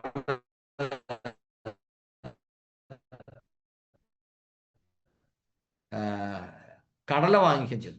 നിങ്ങളൊക്കെ ആർസിന്റെ കടലാണല്ലേ ഉപയോഗിക്കുന്നത്? ഞങ്ങളൊന്നും ആർസിന്റെ കടല ഉപയോഗിക്കാറില്ല. ഞങ്ങൾ മാവേലി സ്റ്റോറിൽ നിന്നാണ് വാങ്ങിക്കുന്നത്. ഇവിടുത്തെ കടലയ്ക്ക് ഭയങ്കര വില കൂടുതലാണ്. അങ്ങനെയുള്ള ഒരാളാണ് കടയിൽ ഇരിക്കുന്നെങ്കിൽ കടയ്ക്ക് നല്ല പുരോഗതി ഉണ്ടാവില്ലേ? ഏതായാലും ഇപ്പം ആ കടയില്ല കേട്ടോ. കാരണം ആ കട അല്ലെങ്കിൽ PUC തുടങ്ങിയ ആൾക്ക് ഇതൊന്നും നോക്കാൻ സമയം ഉണ്ടായിരുന്നില്ല, താല്പര്യം ഉണ്ടായിരുന്നില്ല. അതുകൊണ്ട് അവർക്ക് അങ്ങനെയുള്ള ആളെയാണ് കിട്ടിയത്. പക്ഷേ നിങ്ങൾ നോക്കൂ, എത്രയോ ഷോപ്പുകൾ ദശാബ്ദങ്ങൾ കടന്ന് മുമ്പോട്ട് വന്നിരിക്കുന്നു. അവരുടെ ടീമിൽ എത്ര പ്രോഗ്രസ് ഉണ്ടായിരിക്കുന്നു, ധാരാളം അച്ചീവേഴ്സിനെ ക്രിയേറ്റ് ചെയ്തിരിക്കുന്നു, ധാരാളം പുതിയ പുതിയ ഔട്ട്ലെറ്റുകൾ കൊണ്ടുവരുന്നു. ആ സ്പിരിറ്റ് ഉൾക്കൊണ്ടുകൊണ്ട് ആർസ്യമായിട്ട് മാറി നമുക്ക് മാറ്റം ഉൾക്കൊണ്ടുകൊണ്ട് മുമ്പോട്ട് പോകാൻ കഴിയണം. അപ്പോഴാണ് യഥാർത്ഥത്തിൽ ഡിസൈൻ അനുസരിച്ചുള്ള നേട്ടം ഉണ്ടാകുക. So never carry forward any bill to the next month. ഈ മാസം അടിക്കേണ്ട ബില്ല് അടുത്ത മാസത്തേക്ക് മാറ്റി വെക്കരുത്. പാർഷ്യൽ പർച്ചേസിന് ന്യൂ ജോയിനിങ് ഒരിക്കലും കൊടുക്കരുത്. ഈ മാസം 500 രൂപയുടെ സാധനം മേടിച്ചു, അടുത്ത മാസം കൂടെ 500 വാങ്ങിച്ചാൽ ഞാൻ ജോയിനിങ് തരാം. നോ, അങ്ങനെയുള്ള പരിപാടിയൊന്നും ചെയ്യരുത്. ആ കാലമൊക്കെ കഴിഞ്ഞു. അതേപോലെ എന്താ പറയുക, പ്രൊഡക്റ്റ് കൊടുക്കാതെ ബില്ല് ചെയ്യുന്ന പരിപാടി. There should be one local leader in charge of one PUC. ഒരു ഷോപ്പിന് ഒരാളെ, ഒരു ലീഡർ ആ ഷോപ്പിന് ഇൻചാർജ് ആയിട്ട് ഉണ്ടാവണം. ഇവിടെ നടക്കുന്ന കാര്യങ്ങൾ മോണിറ്റർ ചെയ്യാനും അവർക്ക് വേണ്ട സഹായങ്ങൾ ചെയ്യാനും ഗൈഡൻസ് കൊടുക്കാനും ഒക്കെ ഒരാളുണ്ടാവണം. Maintain sufficient stock as per sales. Never say no to a customer. ഒരിക്കലും ഒരു കസ്റ്റമറോട് നോ പറയാനൊരു സാഹചര്യം നമുക്ക് ഉണ്ടാകാൻ പാടില്ല. Keep sufficient tools. ഒരു കഷണം പോലും ടൂൾസ് ഇല്ലാത്ത ധാരാളം ഷോപ്പുകളുണ്ട്. ഹരിസഞ്ജീവിയുടെ നോട്ടീസ് ഉണ്ട്, ന്യൂട്രിചാർജിൻ്റെ നോട്ടീസ് ഉണ്ട്, പ്ലാൻ ബുക്ക് ഉണ്ട്, ഗാമ ഓർഡർ ഉണ്ട്, ന്യൂട്രിചാർജ് ഇഷ്ടം പോലെ തരുന്ന ടൂൾസ് ഉണ്ട്. ഇതൊക്കെ യഥേഷ്ടം നമ്മുടെ കയ്യിലുണ്ടാവണം. നമ്മുടെ ഞാൻ കഴിഞ്ഞ ദിവസം ഇവിടെ ഓളിസ്വെൽ വണ്ടർവേൾഡ് ക്വിക്കിൽ പോയി. മോളി മാഡത്തിൻ്റെ മോളി ടവറിലേക്ക് കഴിഞ്ഞ 1-ാം തീയതിയാണ് പുതിയ ബിൽഡിങ്ങിലേക്ക് ഷോപ്പ് മാറുന്നത്. അവിടെ ചെന്നപ്പോൾ കയറി ചെല്ലുമ്പോൾ തന്നെ അതിനുവേണ്ടി പ്രത്യേക ഒരു സ്റ്റാൻഡാണ് തയ്യാറാക്കി വെച്ചിരിക്കുന്നത്. അവിടെ ടൂൾസ് ഒക്കെ വെച്ചിരിക്കുന്നു. എറണാകുളത്ത് റെബേക്ക മാഡത്തിൻ്റെ ഔട്ട്ലെറ്റ് ചെന്ന് കഴിഞ്ഞാൽ അവിടെ ഈ പറഞ്ഞ എല്ലാ ടൂൾസും അങ്ങനെ പ്രത്യേകമായിട്ട് ഒരു റാക്ക് തയ്യാറാക്കി അവിടെ വെച്ചിരിക്കുകയാണ്. സ്വൽ കോൺട്രാളിൽ ചെന്ന് കഴിഞ്ഞാൽ അവിടെ ഒരു സിറ്റിംഗ് റൂമിൽ ഒരു റാക്ക് നിറച്ച് ടൂൾസാണ് വെച്ചിരിക്കുന്നത്, എല്ലാം ഉണ്ട്. അത്തരത്തിൽ ടൂൾസ് മെയിൻറ്റെയിൻ ചെയ്യുകയും പ്രൊമോട്ട് ചെയ്യുകയും ചെയ്യുന്ന ഒരു ശീലം നമുക്കുണ്ടാകണം. എന്നും പുതിയ ആളുകൾ ആശ്രമത്തിലേക്ക് വന്നുകൊണ്ടിരിക്കുക. അവർക്കൊക്കെ ഇത് പറഞ്ഞു കൊടുക്കണം. ടൂൾസ് കടയിലുണ്ടായാൽ മാത്രം പോരാ, വരുന്നവരോട് പറയണം ഇന്ന സാധനങ്ങളുണ്ട്, അത് ഇന്ന കാര്യത്തിനുള്ളതാണ്. ആരെങ്കിലും അതിനുവേണ്ടി ഇനിഷ്യേറ്റീവ് എടുക്കണം. ഷോപ്പ് നടത്തുന്ന ആളുകൾ, സ്റ്റാഫ് ആരെങ്കിലും, ലീഡേഴ്സ് ആരെങ്കിലും വരുന്ന ആൾക്ക് പറഞ്ഞ് പരിചയപ്പെടുത്തി കൊടുക്കണം. ഓഗസ്റ്റ് മാസത്തിൽ മാത്രം കേരളത്തിൽ എൻ്റെ ടീമിൽ 10,903 പേര് പുതുതായിട്ട് ജോയിൻ ചെയ്തു. അവരോട് ആര് പറഞ്ഞു കൊടുക്കും? ഈ പറയുന്നൊക്കെ ആളുകൾക്ക് ഓർമ്മ നിൽക്കുമോ? ഹരിസഞ്ജീവിൽ 10 പ്രൊഡക്റ്റ് ഉണ്ട്, കീസോളിൽ എന്താ പറയുക 100 കണക്കിന് പ്രൊഡക്റ്റ് ഉണ്ട്, ന്യൂട്രിചാർജ് 23 പ്രൊഡക്റ്റ് ഉണ്ട്. ഇതൊക്കെ പറഞ്ഞാൽ ആർക്കും ഓർമ്മ നിൽക്കുക? അപ്പോൾ ടൂൾസ് നിർബന്ധമായിട്ടും നമ്മുടെ കൂടെ അസോസിയേറ്റ് ചെയ്യുന്ന ആൾക്ക് കൊടുക്കണം. അതിൻ്റെ പ്രാധാന്യം പറഞ്ഞു കൊടുക്കണം, അവർക്ക് വാങ്ങിച്ചു കൊടുക്കണം, അവരെ കൊണ്ട് വാങ്ങിപ്പിക്കണം, അത് ഉപയോഗിക്കണം. നമ്മുടെ കോർ ലീഡർ സുജിത് സാർ വളരെ മനോഹരമായിട്ട് ഒരു പ്ലാൻ ബുക്ക് തയ്യാറാക്കിയിട്ടുണ്ട്. അതിൻ്റെ പുതിയ എഡിഷൻ ഈ അടുത്ത കാലത്ത് റിലീസ് ചെയ്യേണ്ടതായി നമ്മൾ കണ്ടു. ഒത്തിരി ആളുകൾ വാങ്ങിച്ചിട്ടുണ്ട്. നമ്മുടെ ടീമിലുള്ള മുഴുവൻ ആളുകൾക്കും അത് യഥേഷ്ടം വാങ്ങി വെക്കാനായിട്ട് പറയണം. കാരണം ഒരാൾ ആർസിമിലേക്ക് വരുമ്പോൾ എന്താണ് ആർസിം എന്ന് അവർക്ക് മനസ്സിലാക്കണമെങ്കിൽ അത്തരത്തിലൊരു പ്ലാൻ ബുക്ക് ഉണ്ടെങ്കിലേ കാര്യങ്ങൾ മനസ്സിലാകും. Maintain general cleanliness in the shop. Keep food items and other FMCG products in different racks. Local authority licence, food safety approval should be taken. ഇത് പല ആളുകളും മറന്നു പോകും. FSSAIയുടെ എന്താ പറയുക എക്സ്പയറി, അതിന് 1 മാസം മുമ്പ് അത് പുതുക്കണം. അതുപോലെ അത് സൈറ്റിൽ അപ്ലോഡ് ചെയ്ത് കമ്പനിയിൽ നിന്ന് പെർമിഷൻ വാങ്ങിച്ചില്ലെങ്കിൽ പർച്ചേസ് ചെയ്യാൻ പറ്റില്ല. പലപ്പോഴും വണ്ടി ഡിപ്പോയിൽ ചെന്ന് കഴിയുമ്പോഴാണ് സാറേ ഇത് ബ്ലോക്ക് ആയിരിക്കുന്നത്, എങ്ങനെയെങ്കിലും ഒന്ന് ശരിയാക്കി തരണം. എങ്ങനെയെങ്കിലും ശരിയാക്കാൻ പറ്റുമോ? പറ്റത്തില്ല. FSSAI സർട്ടിഫിക്കറ്റ് അപ്ലോഡ് ചെയ്ത് കമ്പനി അപ്രൂവ് ചെയ്താൽ മാത്രമേ പർച്ചേസ് ചെയ്യാൻ പറ്റുള്ളൂ. അവിടെ ഒരു ഷോർട്ട് കട്ടും ഇല്ല. അതുകൊണ്ട് ഇതൊക്കെ നമ്മൾ പ്രത്യേകം ശ്രദ്ധിക്കേണ്ട കാര്യങ്ങളാണ്. In any circumstance no credit in the PUC. ഇതായിരുന്നു ആക്ച്വലി ആദ്യം പറയേണ്ട പോയിന്റ്. ഒരു കാരണവശാലും ക്രെഡിറ്റ് കൊടുക്കരുത്. ഇന്നൊരാളെന്നോട് പറഞ്ഞു, ഷോപ്പിന്റെ താക്കോല് പുറത്ത് വെച്ചിട്ടുണ്ട്. ലീഡേഴ്സ് അല്ലെങ്കിൽ അവരുടെ റെഗുലർ പർച്ചേസ് ആൾ വിളിച്ച് ചോദിക്കുമ്പോൾ പറയും താക്കോൽ അവിടെ ഉണ്ട്, എടുത്തോളൂ, എടുത്തിട്ട് എഴുതി വെച്ചിട്ട് പൊയ്ക്കോളൂ. അത്രയ്ക്കും ടീമിനെ വിശ്വാസമുള്ള എന്താ പറയുക, അത്രയും ഡെഡിക്കേറ്റഡ് ആയിട്ടുള്ള ആളുകൾ പോലെ നമ്മുടെ കൂടെ ഉണ്ട്. അവിടെയാണ് മാസാവസാനം വിളിച്ചു പറഞ്ഞ് ഞാൻ നാളെ രാവിലെ പൈസ കൊണ്ടുതരാമെന്ന് പറഞ്ഞ് ബില്ല് അടുപ്പിച്ചിട്ട് പിന്നെ ഫോൺ സ്വിച്ച് ഓഫ് ചെയ്ത് കളയും. പൈസ പ്രൊഡക്റ്റൊക്കെ കടം കൊടുത്തു കഴിഞ്ഞാൽ പൈസ മാത്രമല്ല പോകുന്നത്, പ്രൊഡക്റ്റ് മാത്രമല്ല പോകുന്നത്, ആ ബന്ധം തന്നെ നമുക്ക് നഷ്ടപ്പെടും. ഇത് പറയുമ്പോൾ കടം ചോദിക്കുന്ന ആളുകളോട് നോ പറയാൻ ഏറ്റവും പ്രയാസമുള്ള ഒരാളാണ് ഞാൻ. ഒത്തിരി ആളുകൾക്ക് കടം കൊടുത്തിട്ടുണ്ട്, അതിൻ്റെ പ്രയാസം അനുഭവിച്ചിട്ടുണ്ട്. എന്നിട്ടും ഞാൻ പറയാണ്, എന്നെപ്പോലെ ആവരുത്. കടം ചോദിക്കുമ്പോൾ നോ എന്ന് പറയാൻ നമ്മൾ പഠിക്കണം. TCG അതാണ് പറയുന്നത്, നോ ക്രെഡിറ്റ് PUCയിൽ മാത്രമല്ല, കടം അപകടം. ഇത് പ്രത്യേകം ശ്രദ്ധിക്കേണ്ട കാര്യമാണ്. ഈ സിസ്റ്റത്തിൽ റിലേഷനെ, ബന്ധത്തെ അടിസ്ഥാനപ്പെടുത്തിയാണ് മുമ്പോട്ട് പോകുന്നതെങ്കിൽ ആ ബന്ധം മോശമാകാതിരിക്കണമെങ്കിൽ കടം കൊടുക്കുന്ന പരിപാടി ഒഴിവാക്കിയേ പറ്റൂ. അതല്ലെങ്കിൽ നമുക്ക് പ്രയാസങ്ങളെ അഭിമുഖീകരിക്കേണ്ടി വരും. Take a timely action to take GST when annual sale is about to reach 40 lakhs.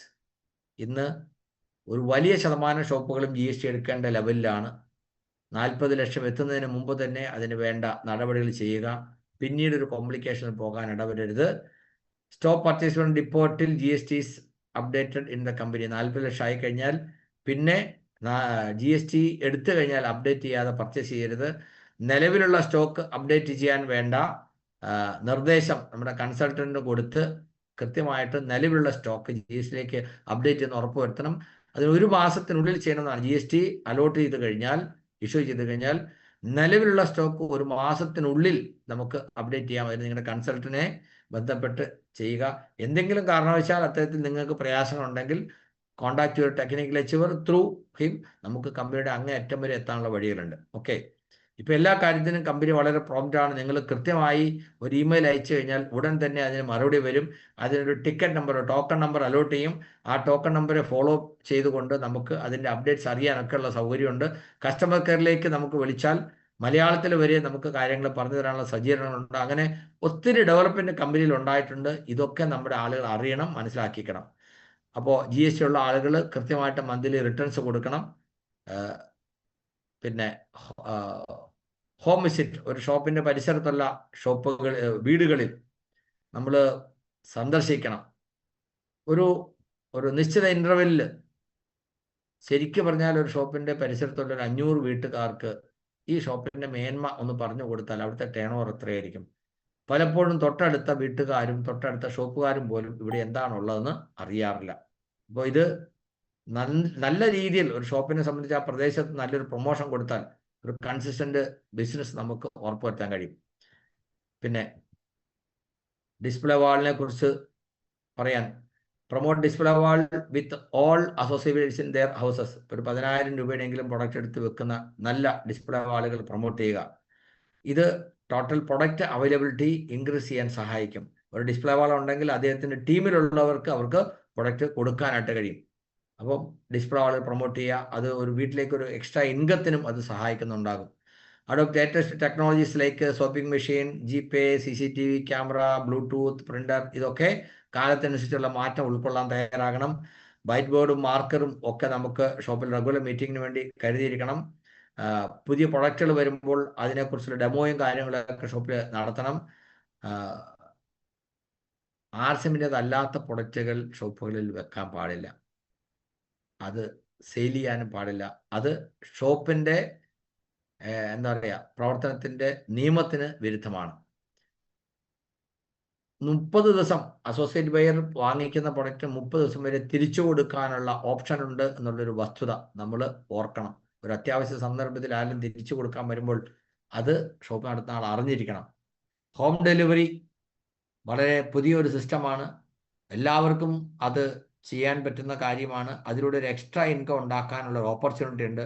ആദ്യത്തെ 2 ലക്ഷത്തിന് 4%, പിന്നീട് 2 ലക്ഷത്തിന് 2%, അതിനുശേഷം വരുന്ന സെയിൽസിന് 1% എക്സ്ട്രാ ബെനിഫിറ്റ് കിട്ടുന്നുണ്ടാകും. തീർച്ചയായിട്ടും നമ്മുടെ സെയില് പല മടങ്ങ് വർദ്ധിപ്പിക്കാൻ ഇത് സഹായിക്കുന്നുണ്ടാകും. Online order system, non FMCG items എല്ലാം ഷോപ്പുകാർക്ക് കമ്പനിക്ക് നേരിട്ട് ഓർഡർ ചെയ്ത് വരുത്താൻ കഴിയും.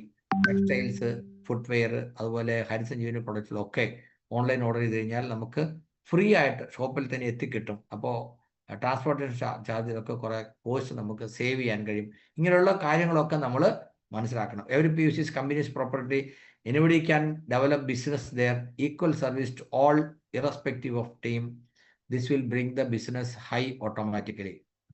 അപ്പോൾ PUC owner can develop business in the company expense. ഇതാണ് ഞാൻ ആദ്യം പറഞ്ഞ സൂത്രവാക്യം. നിങ്ങൾ ആലോചിച്ച് നോക്കുക, ഷോപ്പില്ലാത്ത ഒരു അസോസിയേറ്റ് ബെയർ വീട്ടിൽ നിന്ന് അടുത്തുള്ള അല്ലെങ്കിൽ ദൂരെയുള്ള ഒരു ഷോപ്പിൽ പോയി സാധനം വാങ്ങിച്ച് ആളുകളെ കണ്ട് പറഞ്ഞ് പരിചയപ്പെടുത്തി കൊടുത്ത് വീണ്ടും അങ്ങനെ ഓരോരുത്തരെ കണ്ടുപോകണമെങ്കിൽ എത്ര രൂപ അവർക്ക് ചിലവ് വരും. അതിന് പകരം ഒരു ഷോപ്പ് നടത്തുമ്പോൾ ആ ഷോപ്പിലേക്ക് ആളുകളെ വിളിച്ചു വരുത്തി എല്ലാ പ്രൊഡക്റ്റും കാണിച്ചു കൊടുത്ത് പരിചയപ്പെടുത്തി പറഞ്ഞു കൊടുക്കുമ്പോൾ ആർക്കായിരിക്കും കൂടുതൽ ആളുകളെ സിസ്റ്റത്തിലേക്ക് കൊണ്ടുവരാൻ എളുപ്പം? അതാണ് ഞാൻ പറഞ്ഞത്, വേഗത്തിൽ കൂടുതൽ ആളുകളെ സിസ്റ്റത്തിലേക്ക് കൊണ്ടുവന്ന് നല്ലൊരു സ്ട്രോങ് ടീം പെട്ടെന്ന് ക്രിയേറ്റ് ചെയ്യാൻ ഈ സിസ്റ്റം സഹായിക്കും. ഇതിനു വേണ്ടി കമ്പനി തരുന്ന ഈ ബെനിഫിറ്റ്സ് നമ്മൾ ഉപയോഗിക്കാൻ പറ്റിയാൽ, അതാണ് ഞാൻ പറഞ്ഞത്, കമ്പനി ചെലവിൽ നമുക്കൊരു ബിസിനസ് ഡെവലപ്പ് ചെയ്യാനുള്ള opportunity. Is getting business protection. 3 കിലോമീറ്ററിനുള്ളിൽ ഷോപ്പുകൾ അനുവദിക്കുന്നില്ല എന്നുള്ളൊരു കീഴ്വഴക്കം എപ്പോഴും ഒരു സപ്പോർട്ടാണ്. ഞാനൊരു പച്ചക്കറി നടത്തുന്നു, തൊട്ടപ്പുറത്ത് വേറെ ആളൊരു ഇതിനേക്കാൾ മനോഹരമായൊരു പച്ചക്കറി കട സ്റ്റാർട്ട് ചെയ്ത് കഴിഞ്ഞാൽ കച്ചവടം പൊട്ടും. പക്ഷെ ഇവിടെ കമ്പനി അങ്ങനെ ഒരു പ്രൊട്ടക്ഷൻ കൊടുക്കുന്നുണ്ട്. അത് നമ്മൾ മനസ്സിലാക്കുക. Consider it as your own business and do it with positive attitude. ഇത്രയും കാര്യങ്ങൾ ശ്രദ്ധാപൂർവ്വം കൈകാര്യം ചെയ്യാൻ പറ്റുമെങ്കിൽ ഒരു സംശയവും വേണ്ട, സക്സസ് ഈസ് ഗ്യാരണ്ടീഡ്. ഒരു RCMന്റെ ഔട്ട്ലെറ്റ് നടത്തുന്ന ആളുകൾ ശ്രദ്ധിക്കേണ്ട കാര്യങ്ങൾ, ലീഡേഴ്സ് ഷോപ്പ് നടത്തുന്ന ആളുകൾക്ക് പറഞ്ഞു കൊടുക്കേണ്ട, അവർ നടപ്പിലാക്കേണ്ട കാര്യങ്ങൾ ഒന്ന് ശ്രദ്ധിക്കാൻ വേണ്ടി പറഞ്ഞതാണ്. പറഞ്ഞ് എനിക്ക് തന്നെ ബോറടിച്ചു പോകുന്നൊരു സംശയം, പിന്നെ കേട്ട ആൾക്ക് വല്ല പ്രയാസമുണ്ടോ? അല്ലേ ടോമി സാറേ? ഏതായാലും ഇപ്പോഴും 537 പേരുണ്ട്. നിങ്ങൾ ആലോചിച്ച് നോക്കുക, 537 പേര് ഒരു മീറ്റിംഗ് ഹാളിൽ ഇരിക്കണമെങ്കിൽ അവരെത്ര മണിക്കൂർ യാത്ര ചെയ്യണം, എത്ര പണച്ചെലവ് ചെയ്യണം, അല്ലേ? ഇത്രയും സമയം, ഏകദേശം 1.25-2 മണിക്കൂറോളം സമയമായി. 2 മണിക്കൂർ സമയം നിങ്ങൾക്ക് തന്നെ ഒരു എന്താ പറയുക, തോളിൽ തട്ടി നിങ്ങളെ അഭിനന്ദിക്കുക. ഇത്രയും നേരം ഇത് ഇൻട്രസ്റ്റ് ആയിട്ട് കേട്ടിരുന്നല്ലോ. ഇതാണ് ഈ സ്പിരിറ്റാണ് നമ്മുടെ ടീം 1ാം സ്ഥാനത്ത് വരാനുള്ള കാരണം. ഒത്തിരി ആളുകളൊന്നും വേണ്ട, ഒരു 80-20 പ്രിൻസിപ്പിൾ ഉണ്ട്. ഏത് കാര്യത്തിൻ്റെ റിസൾട്ട് കൊണ്ടുവരുന്നത് 20% ആളുകളാണ്. അവർക്കാണ് പുരോഗതി ഉണ്ടാകുന്നത്. നേട്ടത്തിൻ്റെ 80% അവർക്കായിരിക്കും. നിങ്ങൾ എടുത്തോളൂ ഔട്ട്ലെറ്റുകൾ. കേരളത്തിൽ എത്ര ഔട്ട്ലെറ്റ് ഉണ്ട്? അതിൽ ഞാൻ പറഞ്ഞു 1.5% കൂടുതൽ ഇൻസെൻറ്റീവ് കിട്ടുന്നവർ എത്ര പേരുണ്ട്? Maybe 20% outlet. കേരളത്തിലെ 6 ഡിപ്പോയുടെയും കൂടെ ടോട്ടൽ ടേൺ ഓവർ എടുത്തു കഴിഞ്ഞാൽ 2 ഡിപ്പോയുടെ ടേൺ ഓവർ കൂട്ടിയാൽ ബാക്കിയെല്ലാം കൂടെ ഒന്നിച്ച് കൂട്ടാനുള്ളതേ ഉള്ളൂ. അതുപോലെയാണ് ഇന്ത്യയിൽ മൊത്തം നടക്കുന്ന ബിസിനസിൻ്റെ ഓരോ സ്റ്റേറ്റിൻ്റെ അടുത്ത് നോക്കുമ്പോൾ കേരളം 1ാം സ്ഥാനത്താണ്. അങ്ങനെ ആ 20% വരുന്നവരാണ് എപ്പോഴും പുരോഗതിയിലേക്ക് വരുന്നത്. പറഞ്ഞാൽ ഇപ്പോൾ ഇരിക്കുന്ന ഈ 550 പേര്, they are going to win the game. ഒരു സംശയമില്ല. സൗരവ് ചന്ദ്ര സാർ പറഞ്ഞത് 25 വർഷം കൊണ്ട് RCM എന്താണോ നേടിയത് അതിനേക്കാൾ കൂടുതൽ അടുത്ത 5 വർഷം കൊണ്ട് നമ്മൾ നേടും എന്ന് പറയുമ്പോൾ ആ നേട്ടത്തിൽ നിന്റെ ഏറ്റവും വലിയ പങ്ക് നേടാൻ പോകുന്ന ആളുകളാണ് ഇപ്പോൾ ഈ പ്രോഗ്രാമിൽ പങ്കെടുത്തുകൊണ്ടിരിക്കുന്നത്. അതാണ് ഞാൻ പറഞ്ഞത്, you are going to win the game. ഒരു സംശയം വേണ്ട. TCG പറഞ്ഞത്, ലോകത്തുള്ള ആളുകൾക്ക് മനസ്സിലാകണം, ജീവിച്ചിരിക്കുമ്പോൾ സ്വർഗം കാണണമെങ്കിൽ ഭാരതത്തിൽ പോകണം. അങ്ങനെയുള്ളൊരു നവഭാരതം സൃഷ്ടിക്കാനാണ് RCM ഇറങ്ങിയിരിക്കുന്നത്. അതിൻ്റെ പടയാളികളാണ് നമ്മൾ. നമുക്ക് ക്ഷീണവും പരാതിയും പരിഭവവും ദേഷ്യവും ഒന്നും ഉണ്ടാകാൻ പാടില്ല. എല്ലാവരോടും വളരെ നല്ല സഹകരണ മനോഭാവത്തോടു കൂടി ചിരിച്ചുല്ലസിച്ച്, അല്ലേ, സന്തോഷമായിട്ട് ഇങ്ങനെ ഈ സന്തോഷം, ആനന്ദം വാരി വിതറി നമുക്ക് മുമ്പോട്ട് പോകാൻ കഴിയും. ഈ മാസത്തെയും അടുത്ത മാസത്തെയും നമ്മുടെ ഒരു ചെറിയ ടാർഗറ്റ് ഉണ്ട്. എന്താന്ന് വെച്ചാൽ, കഴിഞ്ഞ മാസങ്ങളെക്കാൾ കൂടുതൽ ഗ്രോത്ത് ടീമിൽ കൊണ്ടുവന്നുകൊണ്ട് ഡിസംബർ 20-ാം തീയതി ഡൽഹിയിൽ നടക്കാൻ പോകുന്ന സിൽവർ ജൂബിലി സെലിബ്രേഷനിൽ ഏറ്റവും കൂടുതൽ ട്രോഫി വാങ്ങിക്കുന്ന ടീമായിട്ട് കേരളത്തിലെ ടീം അവിടെ ഉണ്ടാവണം. എന്നാണോ ഡൽഹിക്കുള്ള ഡിസംബർ 20-ാം തീയതി അവിടെ എത്താവുന്ന ട്രെയിൻ റിസർവേഷൻ സ്റ്റാർട്ട് ചെയ്യുന്നത്, അപ്പോൾ തന്നെ ടിക്കറ്റ് ബുക്ക് ചെയ്യാം. പുതിയതായിട്ട് റോയൽറ്റിയിലേക്ക് വരുന്നവരും നിലവിലുള്ള റോയൽറ്റിക്കാർ അടുത്ത ലെവലിലേക്ക് വരികയും ചെയ്താൽ അവർക്കൊക്കെ ഇവിടെ കൊച്ചിയിൽ കിട്ടിയ പോലെ ട്രോഫി കിട്ടുന്നുണ്ടാവും. കൊച്ചിയിൽ നമുക്ക് ഒത്തിരി ട്രോഫി കിട്ടി, പക്ഷേ അത് നമ്മുടെ ആളുകൾ മാത്രമേ കണ്ടുള്ളൂ. മറ്റുള്ളവരുടെ മുമ്പിൽ നമുക്ക് തല ഉയർത്തി നിന്ന് അവിടെ പോയി ട്രോഫി വാങ്ങിക്കാൻ പറ്റണം. നമ്മുടെ ടീമിലുള്ളവർക്ക് വാങ്ങിച്ചു കൊടുക്കാൻ പറ്റണം. അതായിരിക്കണം ആസ് എ സീനിയർ ലീഡർ നിങ്ങളുടെ ലക്ഷ്യം. ആർസിബിലേക്ക് പുതിയതായിട്ട് കടന്നു വന്ന ഓരോരുത്തർക്കും വലിയ വലിയ നേട്ടങ്ങൾ ഉണ്ടാക്കി കൊടുക്കുക എന്നുള്ളതായിരിക്കണം നമ്മുടെ ലക്ഷ്യം. നിലവിൽ സീനിയർ വൈറ്റൽ ലെവലിലുള്ളവർക്കും അതുപോലെ തന്നെ സ്റ്റാർ റോയൽറ്റിയുടെ ആദ്യ പടവുകളിലൊക്കെ ഉള്ള ആളുകൾക്കും ഈ 2 മാസം അല്പമൊന്ന് ഉത്സാഹിച്ചാൽ സിസ്റ്റം ഫോളോ ചെയ്തുകൊണ്ട് ഈ പറയുന്ന നേട്ടം ഉണ്ടാക്കാൻ കഴിയും. നിങ്ങൾക്ക് എല്ലാവർക്കും അതിന് കഴിയണം. തീർച്ചയായിട്ടും കേരളത്തിൻ്റെ ആ നമ്പർ 1 ടീം എന്നുള്ള ഇമേജ് നമുക്ക് തുടർന്ന് നിലനിർത്താൻ കഴിയണം. അപ്പോൾ വളരെ സന്തോഷം. ഞാൻ മാത്രമേ സംസാരിച്ചുള്ളൂ, ആരെയും സംസാരിക്കാൻ വിളിച്ചില്ല. ഇതൊക്കെ കേട്ടിട്ട്